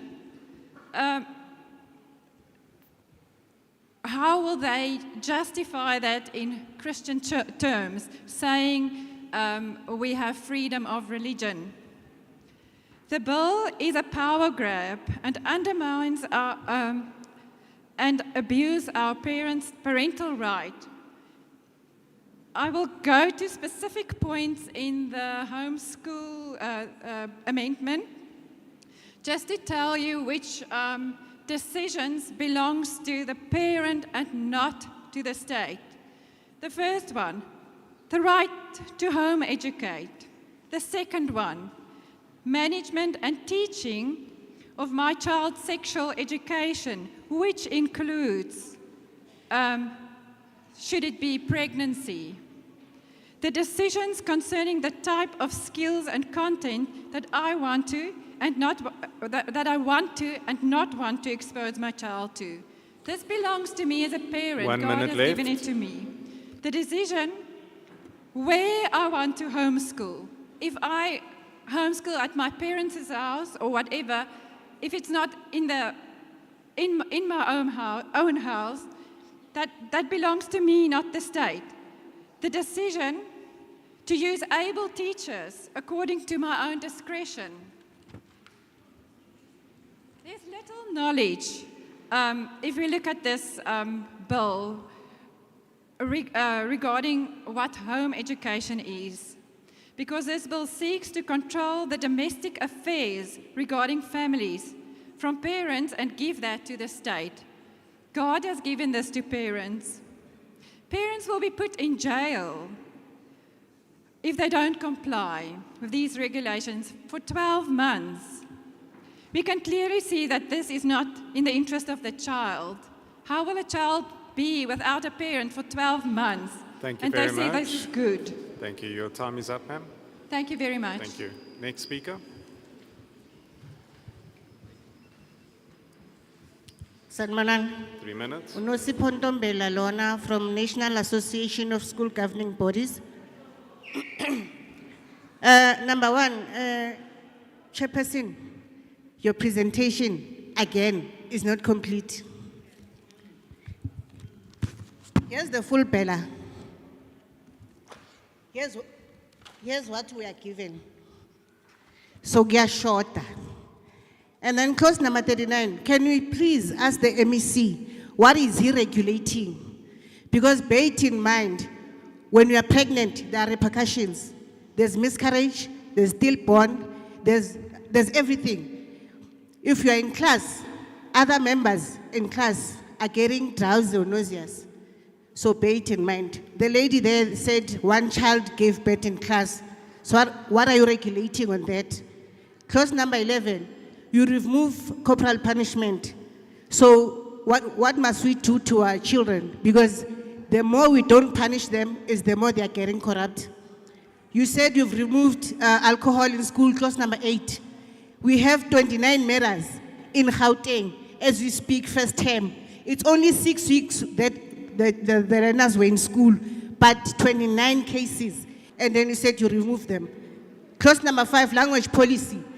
Bear it in mind, Chairperson, we make the laws, as you said.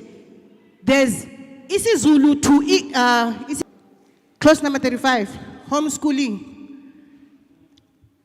You know, with homeschooling, I believe it would be much better because the department 1 minute. is failing our kids. 1 minute. They are saying 30% pass rate, 40% pass rate. So it means that my child, if wrongs 70, he's passing. So what is that? Before my minutes are finished, I want to talk about SGP members. Because in most cases, you want to oppress SGP members. They are the ones who are dealing with most of the cases in schools. Educators are always in class. And educators, you're saying now, educators must be allowed to do business. So what empowerment are you doing when my chairperson, this is not working for us? So you cannot give educators business in school. Lastly, allow SGP members to be compensated or given allowance or to be appreciated because they do much. You are done. And then when Sorry, now, your time is up. Not a problem. Yeah, you give another second speaker.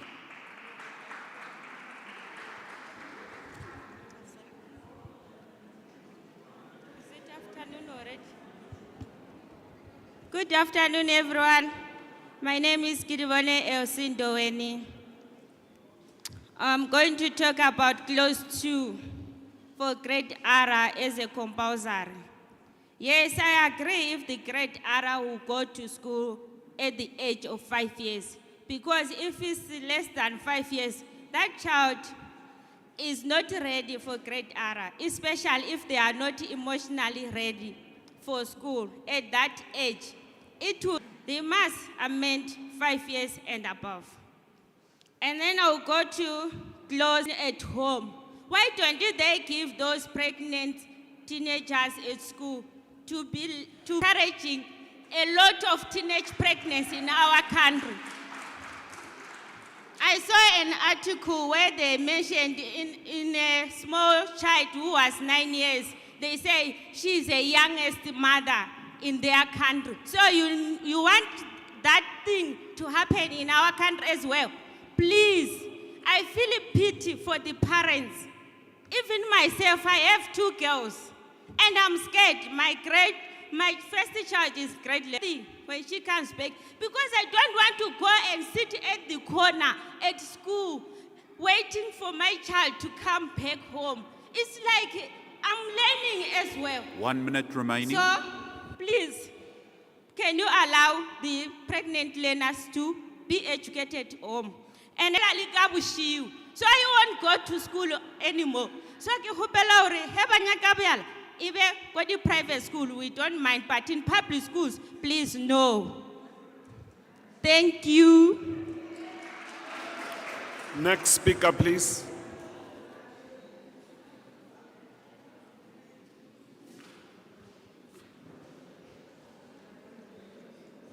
Good afternoon, everyone. Protocol observed.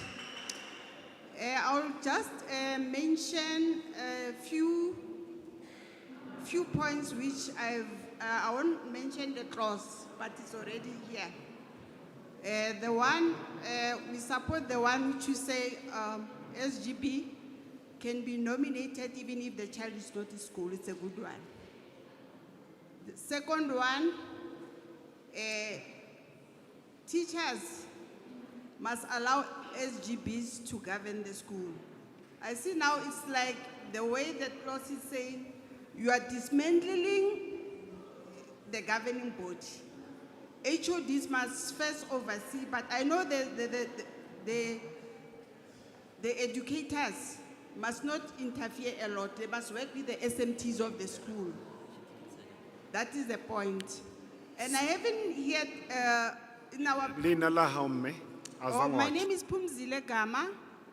I'm the community leader of Mamelodi in Hot 17.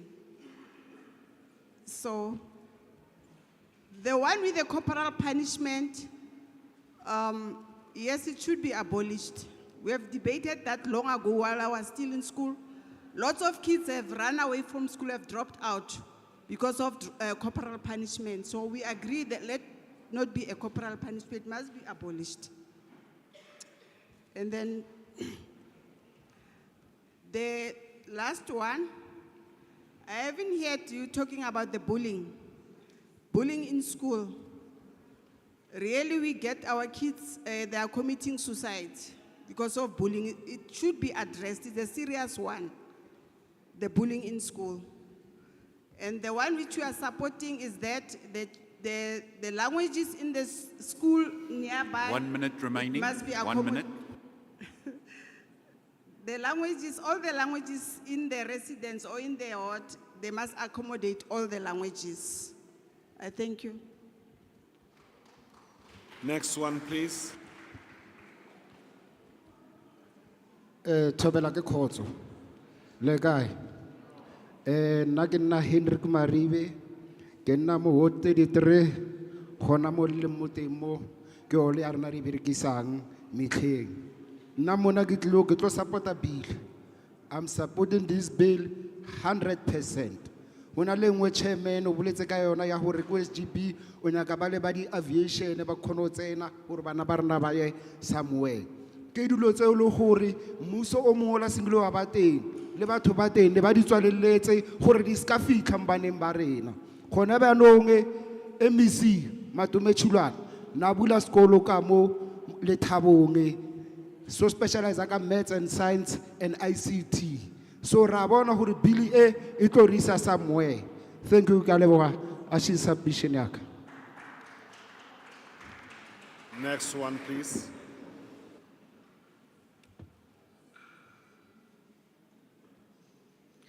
Dumela, Naki Santi, okay, Naki Santi Engelbrecht, Kimama, Kabana Epedi. I reject the BELA bill, specifically the following clauses.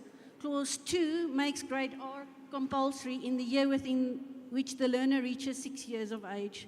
Not only does this not take into account that many children are not developmentally ready for school. So neem in ag asseblief, honorable members, dat ons praat hier van iemand wat dalk in Desember 6 jaar oud word. So hy moet ook vandat hy daai jaar wat hy 5 jaar oud is en my eie kind was nie reg gewees nie, haar oogontwikkeling was nie reg gewees nie. Combine that with the fact that clause 25 allows for the closure of microschools without reasons to be given, and we have many children with nowhere to go, and especially rural areas are vulnerable to this. Furthermore, clause 35 regarding homeschooling is highly problematic. If a proper socio-economic impact assessment, say, had been done for school-age learners in the home, then for the homeschool sector, it would have been more clear that competent assessors in the homeschool section is not the same as competent assessors in the school sector. Assessment after each phase binds one to follow the CAPS curriculum, even though that has been implied to be not the case. How can someone assess my child on a certain book in English if they do part of their English curriculum in a drama school outside of my home, which once again is an issue on the definition of homeschooling in clause 1. A lot of my homeschooling is done outside of the home, even though it's part of the curriculum and not extracurricular activities. Clause 2 criminalizes parents, thank you, who does not facilitate their school-age children to attend school. This would not be a problem if, due to clause 35, homeschooling parents who fail to register, or even worse, on application for registration, gets denied by the minister, then they can't continue. They have to put their child in school. Well-intentioned and even well-intentioned and honorable a minister may be, they and officials doesn't know the logistics of our home and community. They don't speak our language in some cases. Ek is Afrikaans. Kenyaka Gubulela Sesotho Saliboa. Ek ken my kind deel beste. Ek wil hulle leer. Ek wil ook hê hulle moet hulle erfenis onthou. En ek is bly hulle het Zulu maatjies in die drama klas. Baie dankie. Next member, please.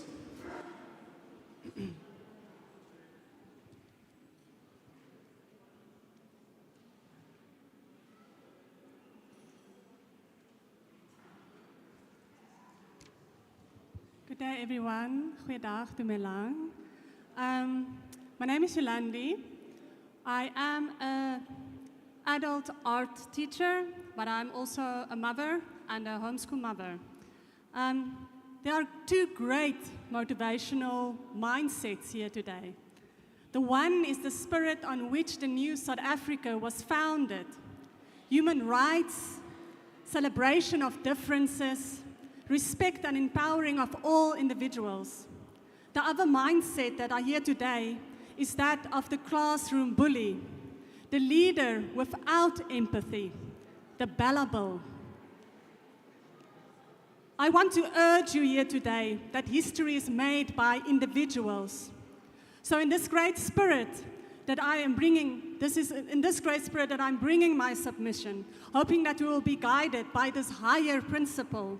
In general, the BELA aims to take the human rights and powers away from children and parents, from you and me, and hand it over to the state to make any decision regarding any child's education, values, faith, and morals without actual right or responsibility towards that child.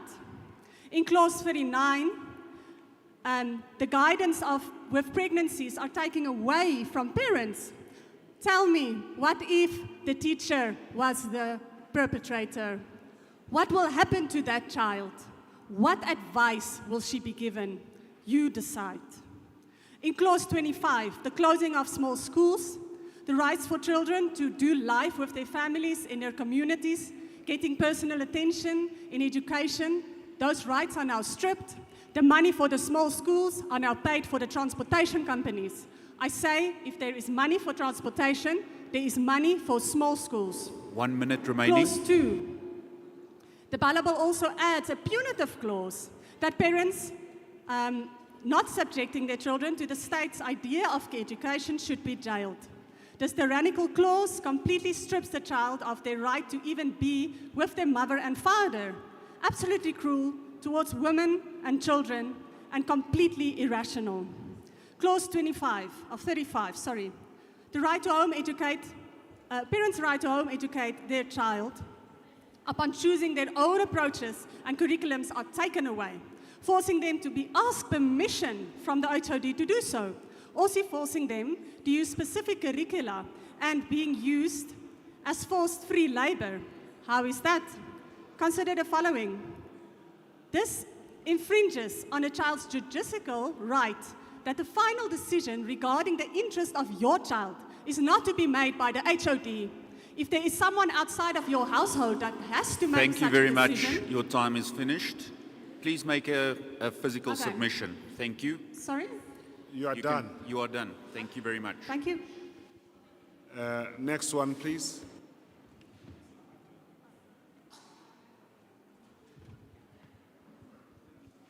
Good day, honorable members and members of the public. My name is Henko Breitenbach and I'm from Solidariteit. Solidarity is mainly concerned about the autonomy of the SGB that would be usurped through the implementation of especially amending Article 5 and 6. We believe, as stated by numerous documents and policies, including the White Paper 1 and SASA, that parents has the most stakes in the education of their children and that school communities through their SGBs should be able to govern their schools in the best interest of their children. The partnership as described in legislation and policies as well as the Constitution of the Republic of South Africa are very specific about the roles of each stakeholder. The department, for instance, is to build more schools and to deliver qualified educators to serve the needs of the ever-growing South African population. Yet most functional SGBs employ the majority of their educators the school's educators from the funds generated by their community. Should the department insist on interfering and dictating by means of a language policy or alter the capacity of the school by means of admissions policy, parents will exercise to seek independent education from for their children, free from a meddling prescriptive state.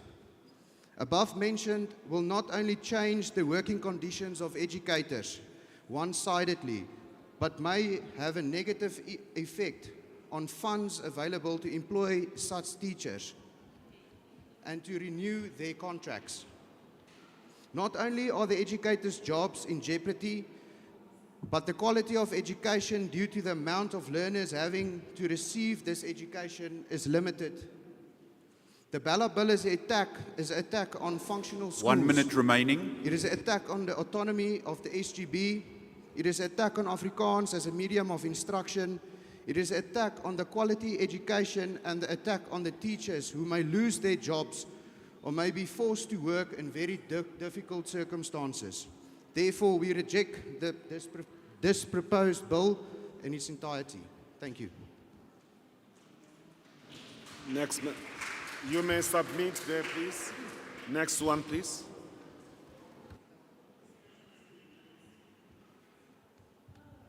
Thank you so much, Chair. Dumelang, Abshen, Minjani, Epukin. My name is Bolane Rikoto.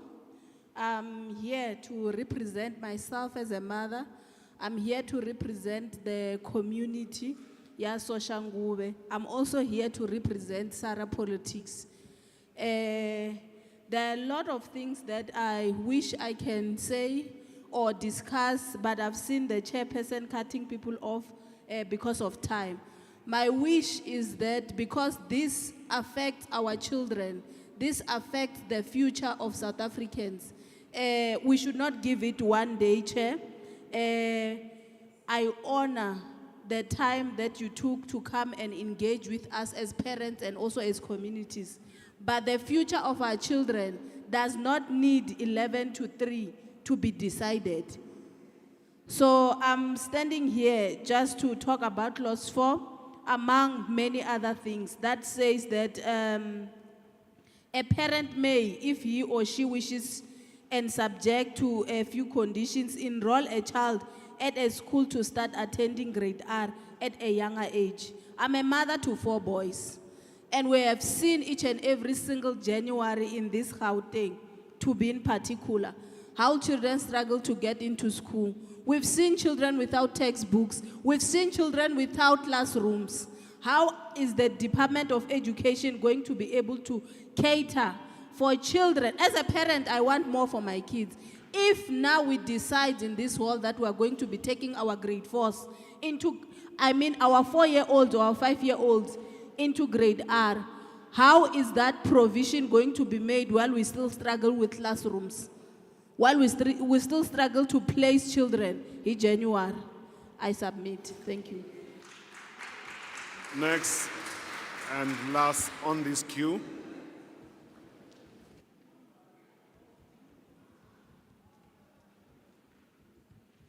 Good afternoon, everybody, and the council here.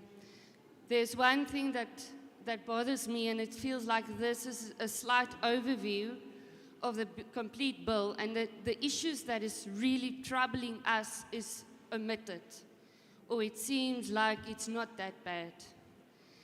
The things that bother me in particular is that the state is trying to enforce a cookie cutter on all schools. They can decide the language, or they have an influence in language policies, school culture for all schools. Now we sit in a situation where some schools are performing well and other schools are not. And although you say the language can be determined, or the SUBs can determine for that school because it's that community that lives there, we sit with lots of kids that is coming in by taxi to a school that is functioning? Why is the schools in the area where they come from not functioning? Why do we spend all this time on a bill, but it's not actually speaking to the problems of that community? That community, that parents should have more say.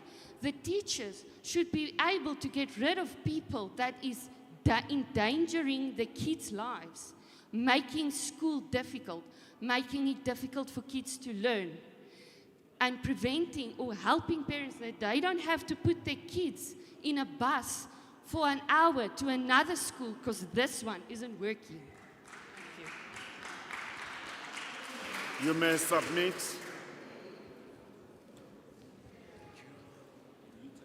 Sorry, madam, if you want, wish so, you may send your document. Dumelang. My name is Kwena Mujela from Universal Association of School Governing Bodies. Ki ema mo mindful that molao no ntse o le teng but go a change-iwa. So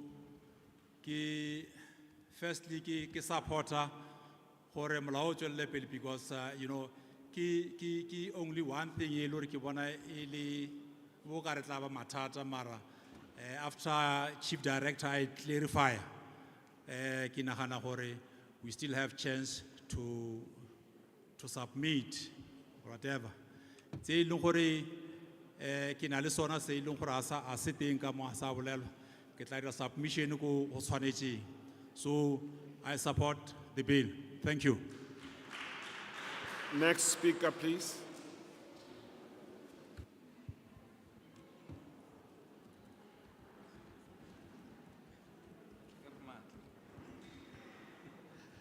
Very good afternoon, and once again, thank you very much to the House.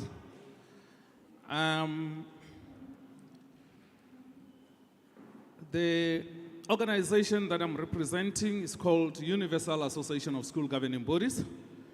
And then, as the organization, we fully support the bill.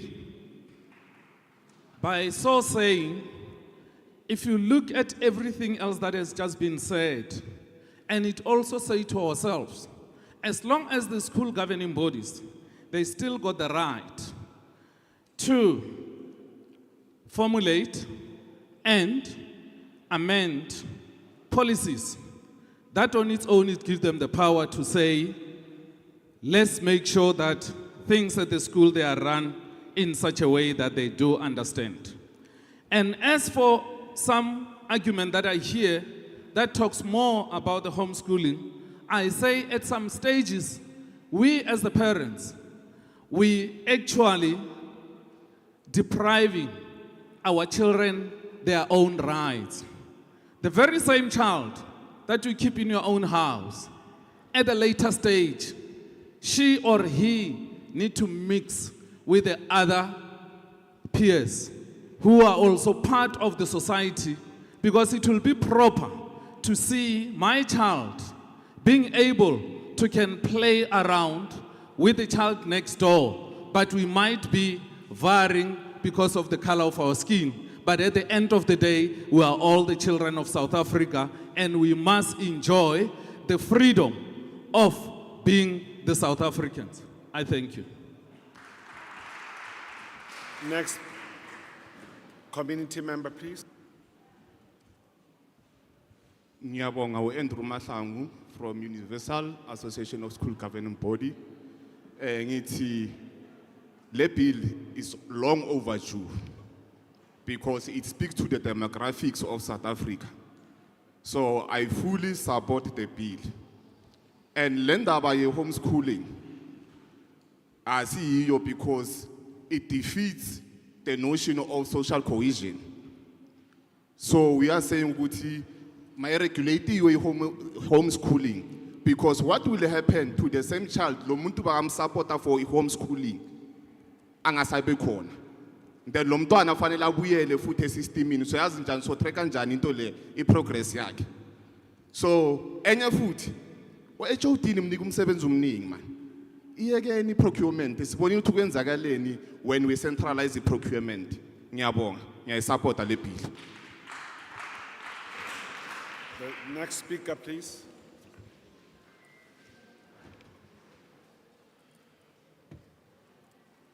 Tobela. Tobela. Le kae? Re gona. Leina la ka ke nna Thabiso Mhlangu. Ke tswa ona mo Soshanguve. A ka tlo senya sebaka. Nna ke tlo no re fela. The generation that comes after me also deserves a better future. The generation that comes after me also deserves to be represented. Today I'm representing them on their behalf. In their absence, I'm going to just say that I support the bill from clause 1 until the last clause. Thank you.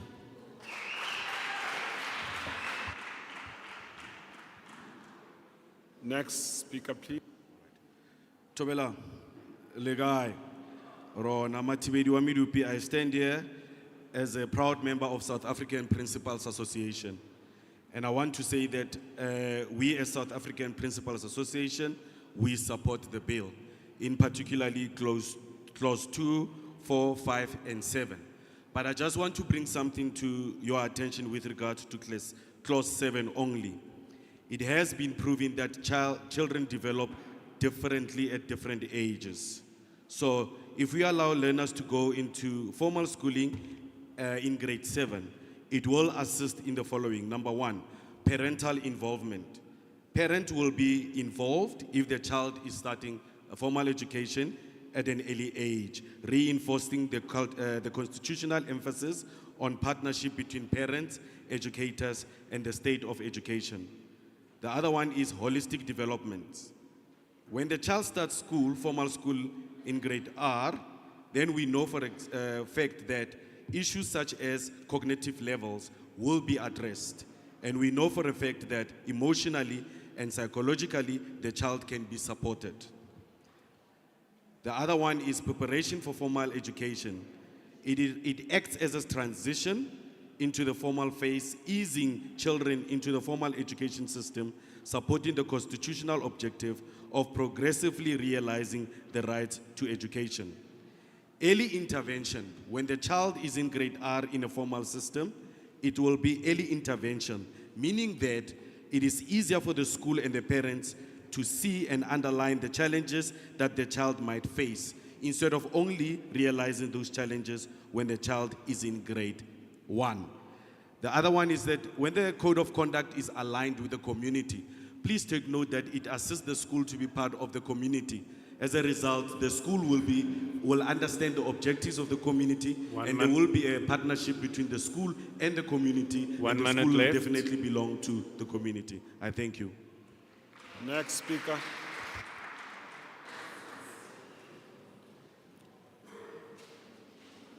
In the interest of time, please come.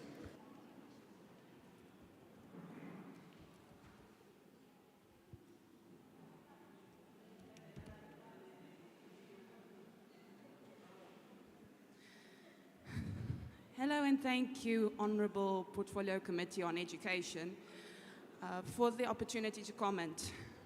I am Jadine van Jaarsveld, a matric learner of 2023, and I vehemently oppose the BELA bill in its entirety. There are multiple issues in our education system today. The BELA bill not only fails to address them, but creates additional opportunities for governmental abuse. I reject Clause 4, Section 5, and Clause 5, Section 6, which allow the government greater control over the admission and language policies of a school. This will not lead to equality, but to potential discrimination against those deemed more privileged, like many of our top schools. It is being asserted that the authority of school governing bodies is not being diminished, yet Clause 17, Section 22, and Clause 21, Section 25 increase unnecessary governmental regulations regarding SJBs, including reducing multiple functions and dissolving an SJB. The autonomy of SJBs, which consists of parents 1,000 times more concerned about their children than the state will ever be, ought to be protected. There are multiple other areas of contention. Clause 7, Section 8 could infringe on religious freedom in schools. Clause 37, Section 51 imposes unnecessary regulations on homeschooling. Clause 39, Section 61 allows certain regulations on learner pregnancy, which does not and should not concern the state or the specialists it chooses, and never should, if history is anything to go by. Finally, I also oppose Clause 2, Section 3. Grade R should not be compulsory, as many children, many with special needs, may not be school ready yet. 1 minute left. I was almost one of these children. My parents are the reason I could ever go to school, not the government. Parents should primarily determine their children's education with their values, not the government with the values they might wish to promote through future curriculum changes enabled by increased regulation. And increasing regulations, even the financial ones, will not stop corruption. If the state wishes to end corruption, it needs to not look further than itself before attempting to fight it below. Thank you very much. Next one, please.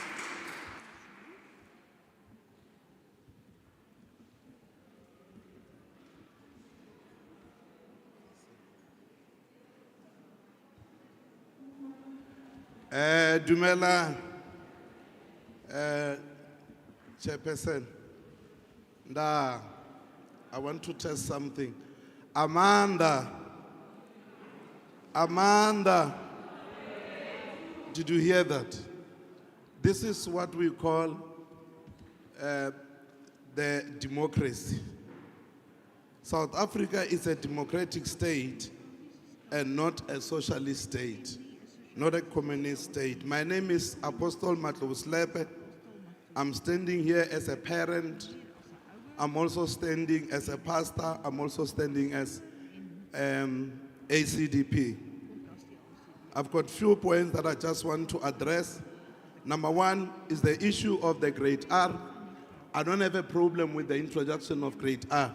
However, when we look at the budget that is required, the 12 billion, I feel that it will better serve, the government to first clear the backlog that we have on the pit toilet. You address the issue of the pit toilet because we are going to have a disaster. Number two is on the issue of school governing bodies. The government is preaching the gospel, Yabatopeli. In other words, it's people first.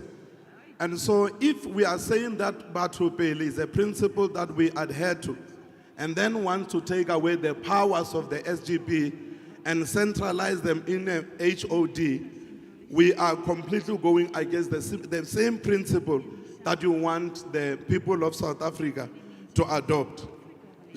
Parents must not be denied the responsibility of decision making in the lives of their children. 1 minute left. 1 minute. We believe that every community has got their characteristics and a personality. So the people in that community are in a good position to take decisions on what should happen to their children. Not somebody sitting in an office somewhere, that take those decisions. You mentioned the issue of purported discrimination, but I personally believe that that can be addressed and curtailed through legislation, not to take away the powers of the parents, and centralize it. Come up with a legislation, address discrimination. You are in government, you are in power, you've got all the resources. The issue number 3 of corporal punishment, that is clause 11. We have created a monster. We have created a monster. What we are seeing today with the 13-year-old killing the principal, the teachers are having a very serious problem in the schools. And in this BELA bill, I went through it, and there is no way that you are addressing the plight of the teachers. Time up. The situation that the teachers are dealing with. Sorry, you got to stop. Time is finished. Are we done? You were cautioned. 1 minute left, yeah. Give the next one. Oh, thank you. Maralan Toba. please. Ke a leboha.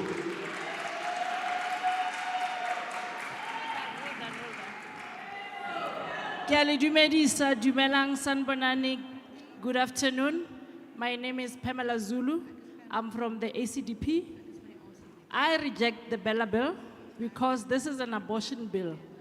And this bill was rejected by the majority of the people making submission in the National Assembly. Clause 39 allows the minister to make regulations of the learner pregnancy. The Department of Basic Education will say this is not an abortion bill, but the policy on learner pregnancy is in force in schools right now. A goal of the policy is that learners will be referred for abortion.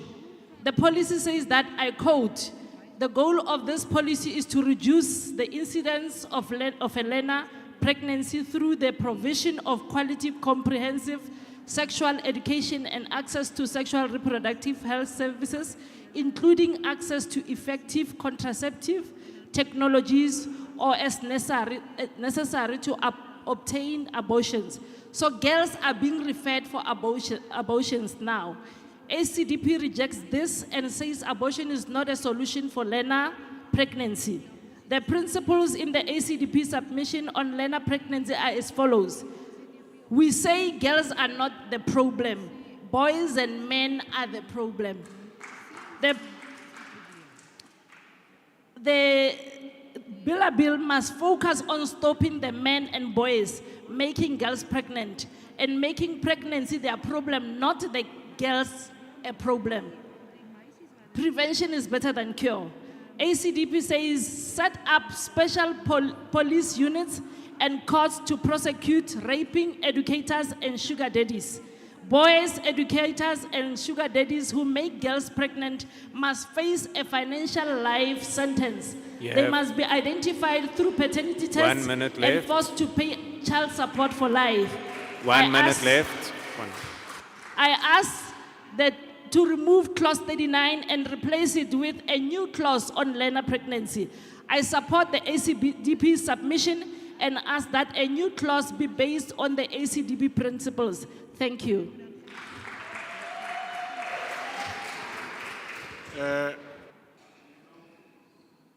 The outcome of the bill are still yet to be consolidated. So to cast aspersion as if the bill, the conclusion has already been known, is not correct. Can we please? Good afternoon, honorable committee and community members. My name is Desiree Lowe, and I thank you for the opportunity to participate and voice my concerns. I'm representing my family, and we have been home educating for more than 8 years now. I reject the BELA bill as it will give government power over the education system as a whole. The sovereign rights of parents and educators will be restricted, and there will be the opportunity for many evil systems, especially in schools as well, thinking of the murdering of babies and also the issue of alcohol in schools. But I want to focus on clause 35 and I reject it for the following reasons. The loopholes and opportunities for the Minister and Education Department to interfere in the various methodology and approaches of home educating families. Even though the bill doesn't directly restrict religious preferences or enforce the CAPS curriculum, our choice of curriculum might greatly differ, and the bill then gives the Department of Education the foothold to be able to reject whatever we deem to be in the best interest of our children. It creates the opportunity to encroach on our right to privacy and usurping the God-given authority and responsibility that we as parents have over the education of our children. And although our honourable member here mentioned that even though it states the minister can't change regulations, the subsection does mention that he can change regulations, so we can't just accept that he can't change the way then we educate. The minister doesn't know my child, and he's also not an expert in the field of home education, which differs from public school education. 1 minute left. The intentions of the bill might be good, but I fear that the bill can be abused in future into controlling not just home educating families, but also the education system at large. Asking for permission and then being registered means compliance to the system, and the system might be against our conscience. So I propose only a system of notification of home education and not asking for permission. Also, the enforcement of external assessments will place high financial burdens, and it will be unfair and not accurate to assess a child in home education.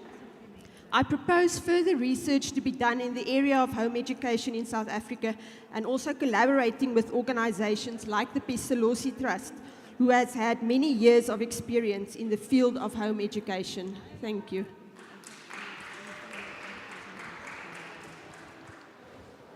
Next speaker, please. Sanibonani. Sanibonani. Ninjani. Ngiyaphila nami okhuluma unokulunga mkhwanazi.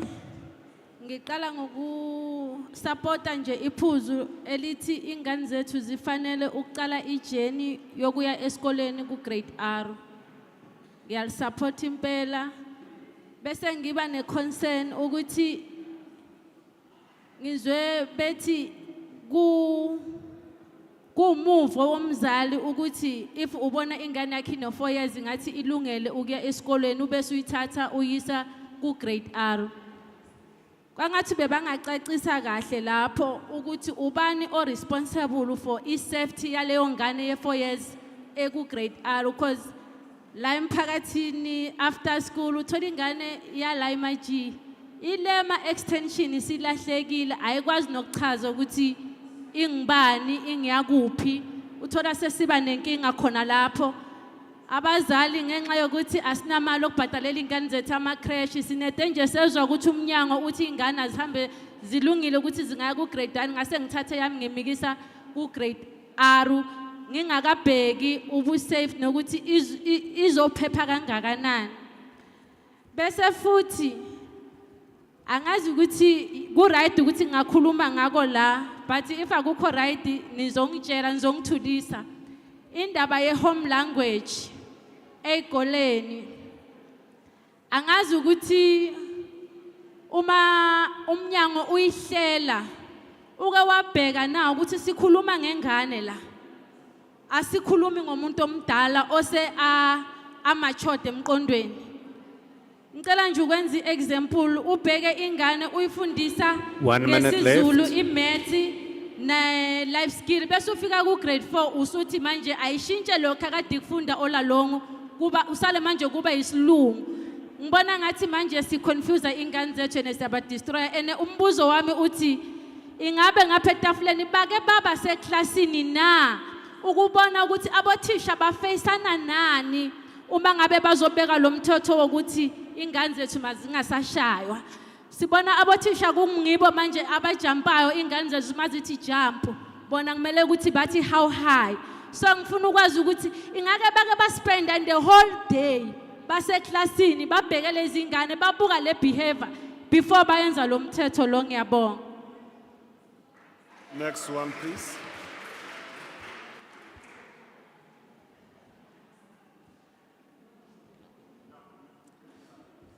Ladies and gentlemen and members of the committee, the main question regarding the BELA bill is this: who knows our children best? Or who cares for our children the most? It can be either government officials in the full-time business of politics, completely detached from family and school life, or it can be the children's parents themselves. And at AfriForum, we believe the answer is obvious. And therefore, on behalf of AfriForum and our more than 300,000 members, I encourage everyone to oppose this bill, because the spirit of this bill is completely to remove power and authority from parents and school governing bodies and to transfer it to politicians. Our main concern remains the increasing power of department officials and the decreasing power of parents. The most successful schools we know and visit from AfriForum's side are the schools with involved, active and caring parents.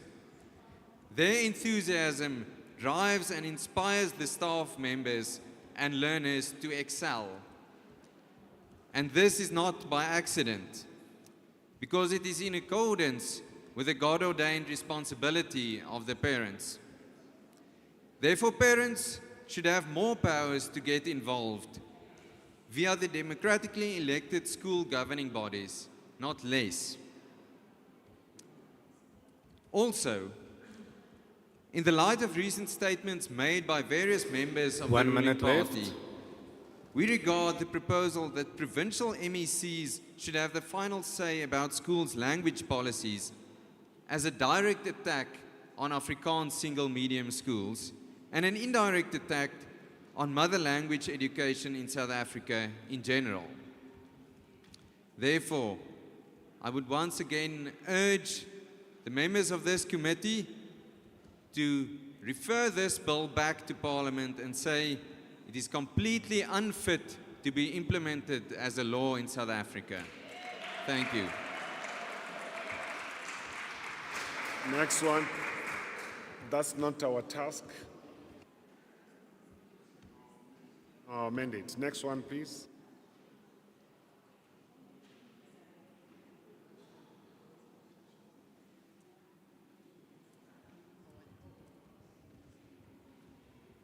Good afternoon, beloved South Africans. My name is Thabo Makgato. I am a former educator, a former municipal councillor, a trainer and a facilitator, and I am serving as a pastor now. One thing that I want to emphasize to my beloved South Africans, especially those who qualify themselves as believers, let us take this document to our churches. Let us go and fairly interrogate it using the word of God as a criteria to grade things, so that when we say we reject this, we use the truth as a standard. When we say we embrace this document, let us know why do we say we reject it. Because it encompasses the future of our children. It's not about politics. It's not about a particular political organization. It is about the future of this country. And this document, it is lacking discipline guidance. Our children need a lot of guidance on discipline. Political parties need discipline in order to run this country. At this point in time, 1 minute left. it is very crucial for us to stop criticizing one another, but let us deal with issues as they are and shape this country for the welfare of our future children. I thank you.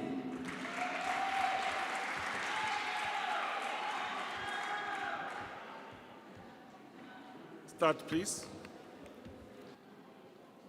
Good afternoon, ladies and gentlemen, members of the committee.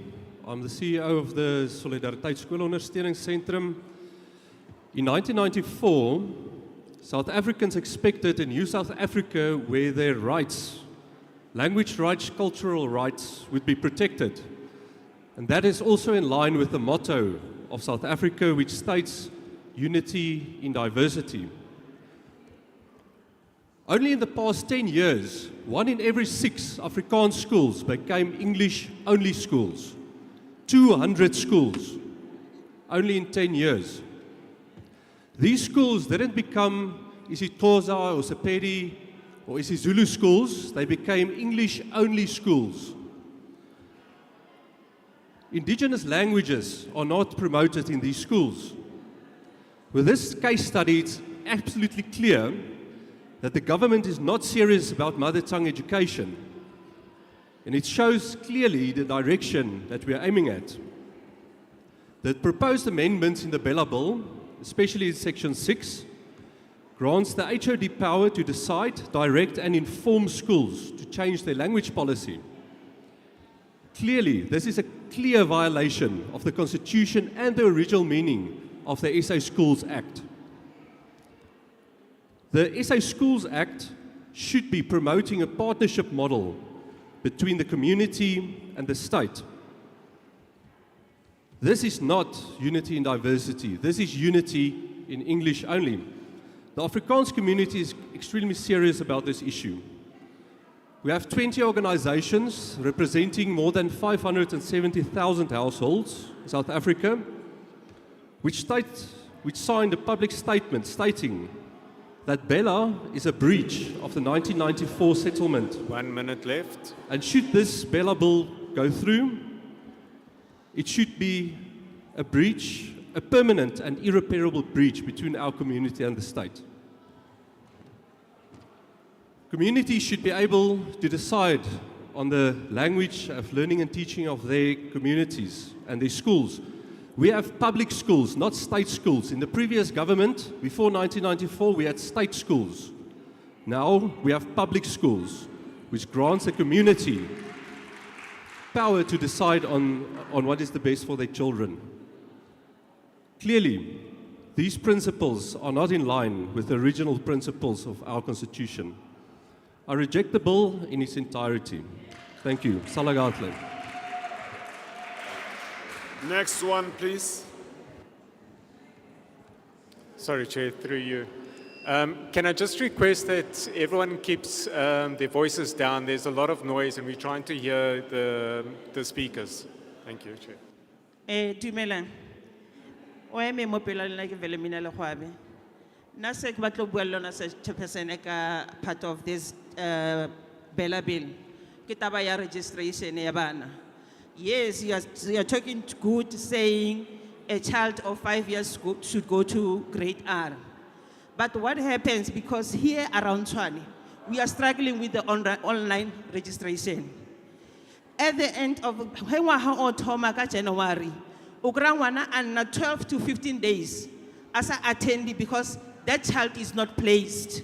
What are we saying about those Batswadi? A grade 8 and a grade 1, they are suffering. Please try to change your online registration and do something about it. Thank you. Next one, please.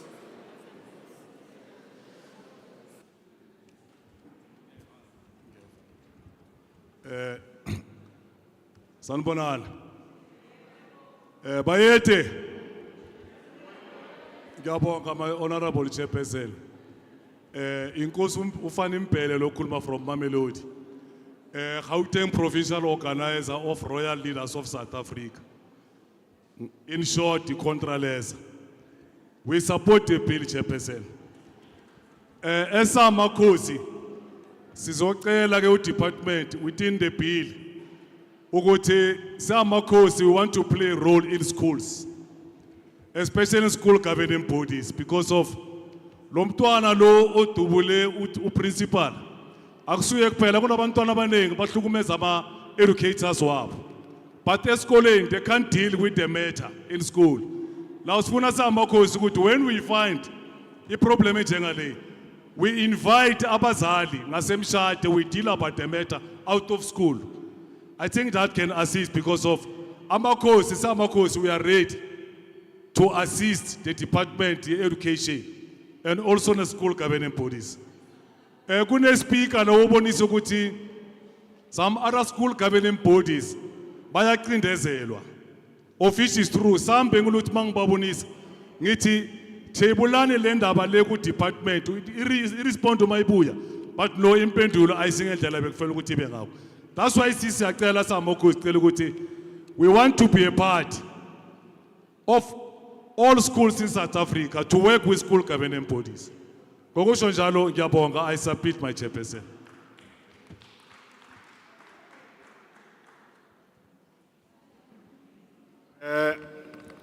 Before we conclude, I want to, because in a previous meeting, I was in Tembis, I was accused of closing and denying other people to speak. I'm going to give the last round, then I close. Those that want to speak from this side, yes, madam. Yes, yes, go to the line. Go to the line, please. Go to the line. Go to the line. No, I'm not going to repeat the previous speaker. Okay, on this side. No. Eh? No, don't worry. I'm speaking to the other. If you spoke before, I'm not going to allow you. If you spoke now, I'm coming to this side. This side, Mama uzokuluma, they will bring you a mic there. Bazokuletshela mic lapha. Baba, uphakamisile mama or uphek? Mbuzo mama, uphakamisile. Okay, number 3, number 4, number 5, number 6, number 7, 8, 9, 10, okay, 11, okay, ningayenzi umsindo, please, don't make a noise. You are noted, Baba, don't worry, you are noted. Yebo nawe mama ngase move on, noted. This is the last round. I'm not going to give anyone an opportunity again. Can you please raise your hand? It's the last moment. No one anymore. Okay. Please make a row this side. No. When we come to you, uzokhuluma uhleli phansi. Then for this side, come to the row. Only the speakers that did not speak before, I will allow them, please. Come to this side. Okay? No, it's okay. Now all of you come this side. Yeah. You can start, please. The one who was number 1 here. Oh, you can. Thank you, Honorable Committee.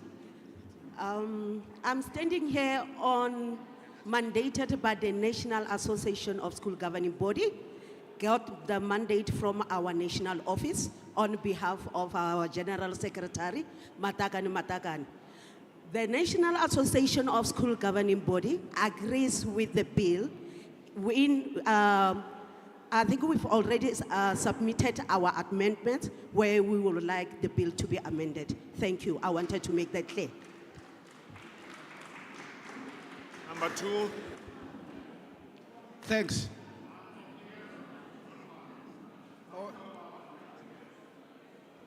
Okay, thanks. My name is Mpapati Jack Simelani from Mamelodi. Mine is simple. I'm not supporting the bill. Just one reason. We don't have money currently now. They're saying the bill is affordable. We don't have money. Arna chelete. Chelete hiteng. Babolela ka 5 billion. And then currently, this bill is 16 billion. So abar botsa maka ka taba ya chelete. Mo chelete ababolela. And the Minister of Finance will let it clear. Are abana chelete. So or bill ya ina chelete. Then I can support the bill. Thanks.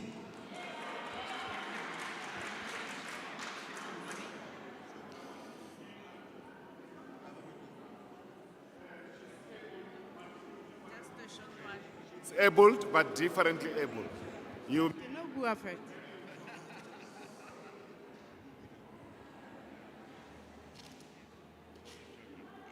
Thank you. Hello. Okay, thank you. Just a proposal regarding what do you call it? Discipline in schools. We've got, not discipline per se, but we've got what do you call it? Bullying at schools. There are social workers around the world who are not working. Can you please, as a Department of Education, employ social workers in the schools so that they can deal with such things? Thank you.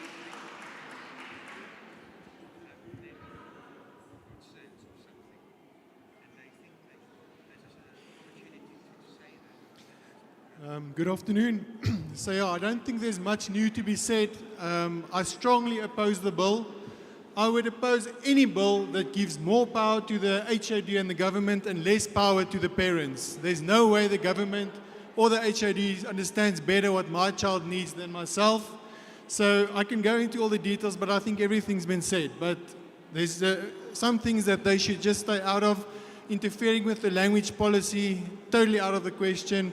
To force languages in a school where we don't have the teachers that can teach that, it's just not going to work. So a lot of these things, if it's implemented properly and not abused, it could be okay. But looking at the track record of our current government, I do not want to give them that power and trust that they will not abuse it. If it can be abused, they will abuse it. So I strongly oppose it.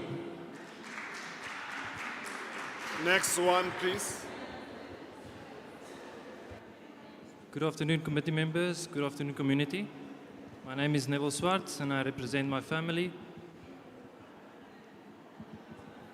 The bill takes away the power of the parents over their children at school. And I reject the bill in its entirety. And then pertaining to certain sections, section 6, the school governing body must select the language, not the head of department, as the school governing body represents the parents, and they know best what's best for their children. Then section 6, liquor should not be allowed on school grounds at all. I reject that liquor can be allowed on school grounds. That is really not a good idea, and it can be very detrimental to the children. Thank you. Next one, please.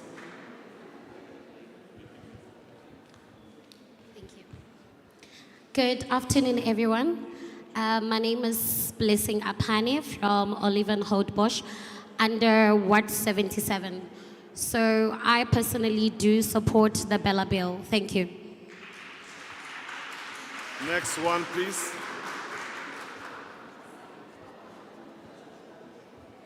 Greetings to you all. My name is Promise. I'm here to represent a teenager as I'm a teenager. I would like to support and agree with the bill.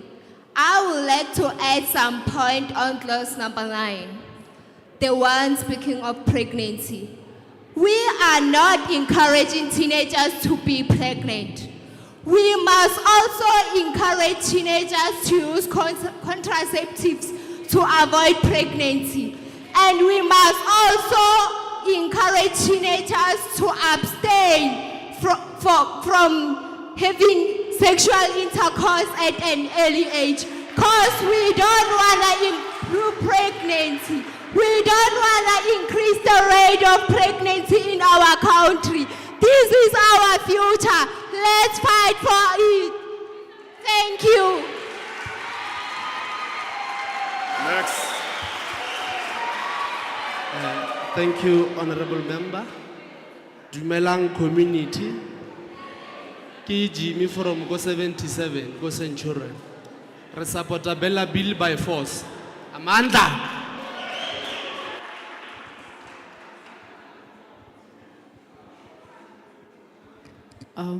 Afternoon, everyone.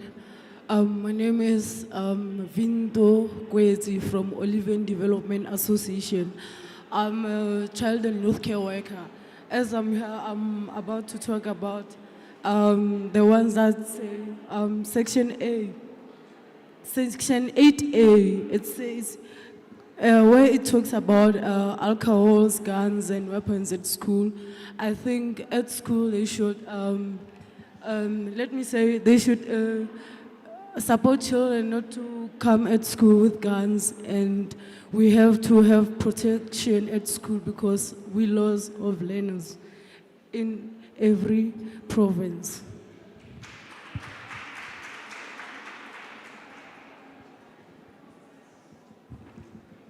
Good afternoon, everybody. I'm going to be very short.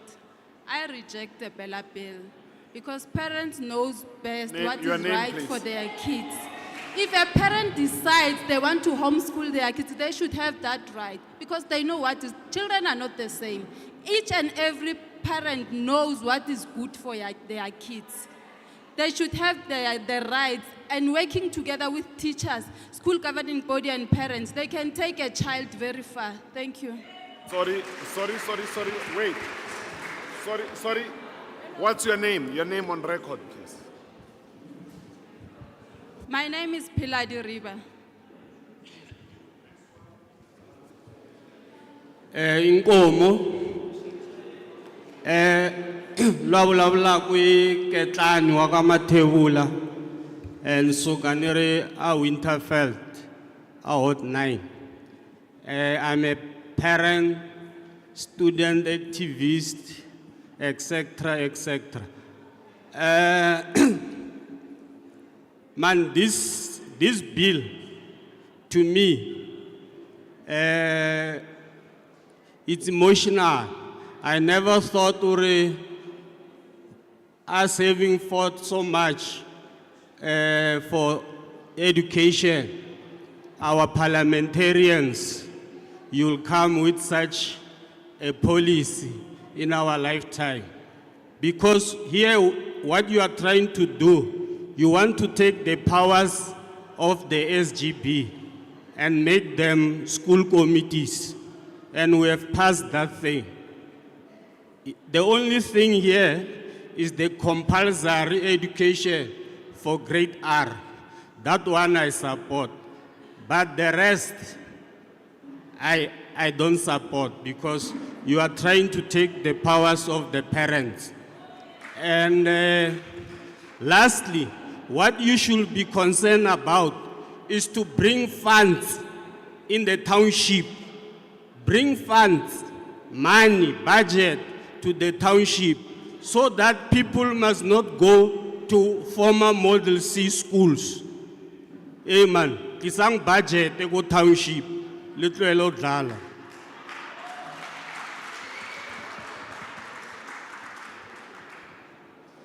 Next one. Dumelang. Ligae. Lina la ka ke nna Nomvula Dube. Ke citizenship hona mo Ward 27. Nna ke eme mo pele ha lena, I object BELA bill. Lebaka la ka ke hore I'm a parent of 3 kids. Firstborn una le 9 years, secondborn una le 7 years, a third one he is 3 years. Heke ya mosebetsing, based on introducing grade R as a compulsory. Compulsory, it means grade R e tlo ya ko sekolong fela. So I object it because ke kopela hore e tswelle pele e nne e le ka mkho di crash di ECD ba ba fe opportunity ba tswelle pele ba provide a grade R. Whoever the parents who thinks hore school sa musuta sisuta hore yena a isa ngwana ha sekolong, it's fine. Let it also be open for batho ba ba nyakang, mara grade R is ke be ya tsiwa ko ECD the crash tsele tsa provider the grade R. And the other reason ko hore they are saying they want to introduce sex education ko skolong. You become what you think. You become what you are taught. So if you keep on feeding a child with bad mood, like negativity, if you keep on feeding the child sex, then the child will act sexually. And this thing I do oppose because it's gonna give like those people who take advantages. currently we have an issue about rapiwa ko sekolong, but today ha ba tlo thoma ba re ba teacher sexy like ko sekolong. Who is hore a teacher can take 1 an minute advantage for remaining. 1 minute. Can take an advantage to a child. Ari, Nana, this is how it is done. Lay down. Ari bana ba rena then ba sa itse selo, because those child they can't differentiate between what is right and what is wrong, and moreover they can't even reason against themselves. They can't tell hore I can do this. They can't even stand up for themselves. That is why we parents, we must protect our kids at all costs. And the other thing again is criminalizing the parent if the child is not going to school. No, I do object criminalizing the parent just because the government has given our child rights. So now they must make sure they bring back the measures that will correct the child to go back to school, not implicate the parents because of the action at school. It is our duty as parents to ensure our kids go to school. Thank you, ma'am. Thank you. Your time is finished. It's time, Thank sir. you. Okay. Thank you very much. But basically, I know No, thank you. I object. Ufedile. Sorry, listen, can you please be disciplined? If we say time up is time up, and she was the last, I can see people are trying to come, I don't know.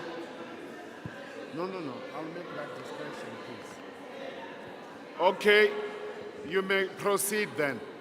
Is this the only last two people?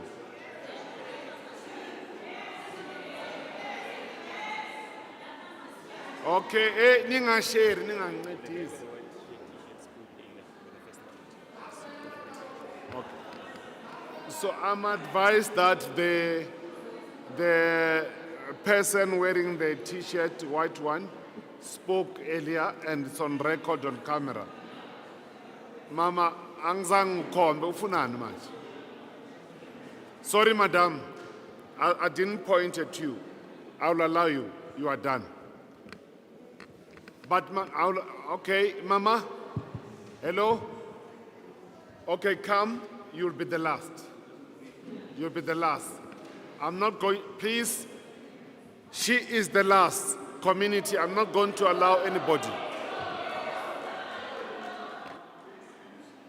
Good afternoon, everyone. I hope you are all doing well. My name is Rochelle Groenewald.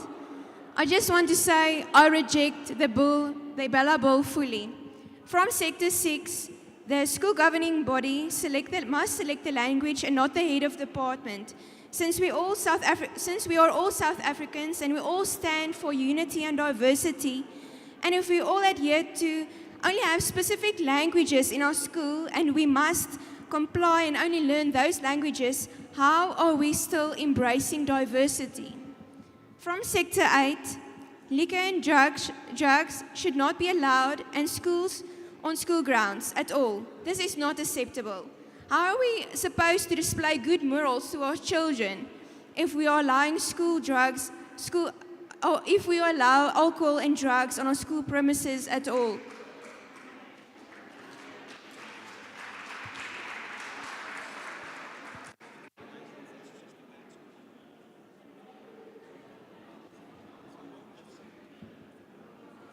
Ashe, lega, ke nna Cassius Baloyi, ke acceptability, because nako nngwe itse re dilo tse so di tla nako nngwe di tlhagatlhagane. Nona no sontse re itse re batswadi sontse ba tlo bolela ka bill e pila.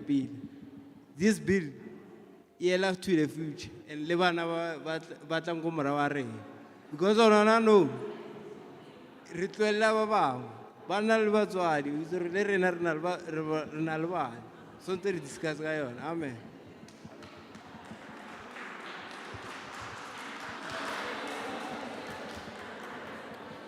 Age, ke nna Catherine Banyane, principal of Busy Bee Creche and Play School. Taba ya bili ke utlwile, mara hona le dilo tse ding tse ke sa di tlhaloganye mo hare ha yona, tse irang hore nna ke skebe ka idumela. Taba irang ya mathomo irang hore ke skebe ka idumela. Bili ha e tla ko bana ba 5 years, e fetsa mmereko ko ECD. ECD ke sector e hirile batho, e hirile batswadi ba ba beyang diborotho mo tafoleng ko malapeng a bona. Setse ba thomile ba re cripples ka ba banyane hane e thoma grade R ba rile sekolo le sekolo se tlo ba le class A1 ne ke le teng hane grade R e thomi ba le sekolo se tlo ba le class A1 hona bene dikolo di tshwere 3 classes tsa grade R and then ho tlohella ba re sekolo le sekolo se tlo ba le class A1 ke ba thoma o cripple ECD and ko ECD re hirile ECD ke sector ba haetso e createile mmereko and ke mmereko o sa feleng wa ECD. So ha ba tseya bana and hona no hona le dikolo tse seng di tseya le bana ba 4 years ra itse tabe hore hona le dikolo tse tseyang bana ba 4 years and ra itse hore iskhala ba tla ba re sekolo se thoma ka grade RR ba thoma hanyane ra ba itse ha ba tloa mo ba tla ba re sekolo se thoma ka grade RR ba tseya le ba 4 years bana hore byanong batho ba ba hirilweng ko di ECD ba ye kae ho irahaleng ka mebereko ya bona di family tsa bona di jeng ho ketsiwa di statistics tsa unemployment batho ba fella ke mmereko every day ra utlwa di mind ya tswalla but ECD e tswallwa ke government o rile re ithomele mebereko re ithomile and then yena wa re tsiela bano re ba ke a hana taba ya pili especially ha itla ko bane ba creche ba ba yang ko sekolong safety ya bona ha iteng bana ba le ba sanida lerato bana ba le ba sanida tlhokomelo bana ba le ba sanida development and then the wa iteng ko sekolong matitshera ko sekolong ha ira ECD ha ira di level tse re dile although ba di tsiela ko fatshe bo level 1 re thomile ka bo level 1 rona di level 1 di o ruta ngwana ho tloha ile lesia hore o mo tlhokomela byang ko sekolong matitshera ko sekolong amo angeni abana na ko minula ngwana 1 minute remaining. o boela hai 1 minute. ko creche ra ba tlhapisi ha ona protection ya bana ba creche ko sekolong bana ba 5 years tshwantse ba boele ECD ba gaetso ra le khopela tlola mo abuse bana ba rona bana ba bo abuse ha ko sekolong ka lebo.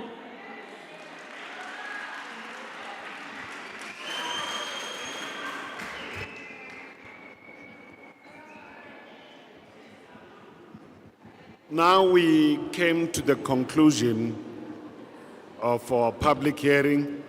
I've been too generous, and some honorable member says I should have been generous like this even before. Thank you very much for your participant. I'm so grateful that you have been here. I'm going to give Honorable Peach to do the vote of thanks.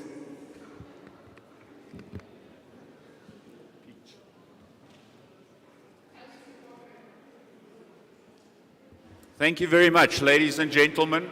I think this has been very productive, if a slightly emotional day today.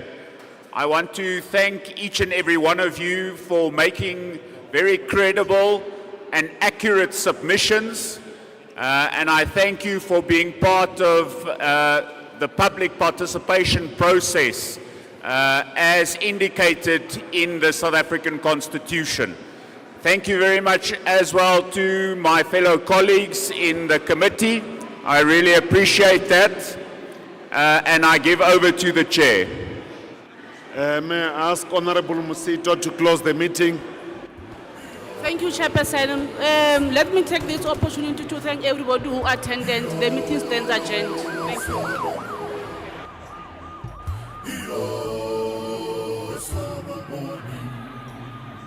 Isoja nomkhonto wesizwe, bobabulawa mapuni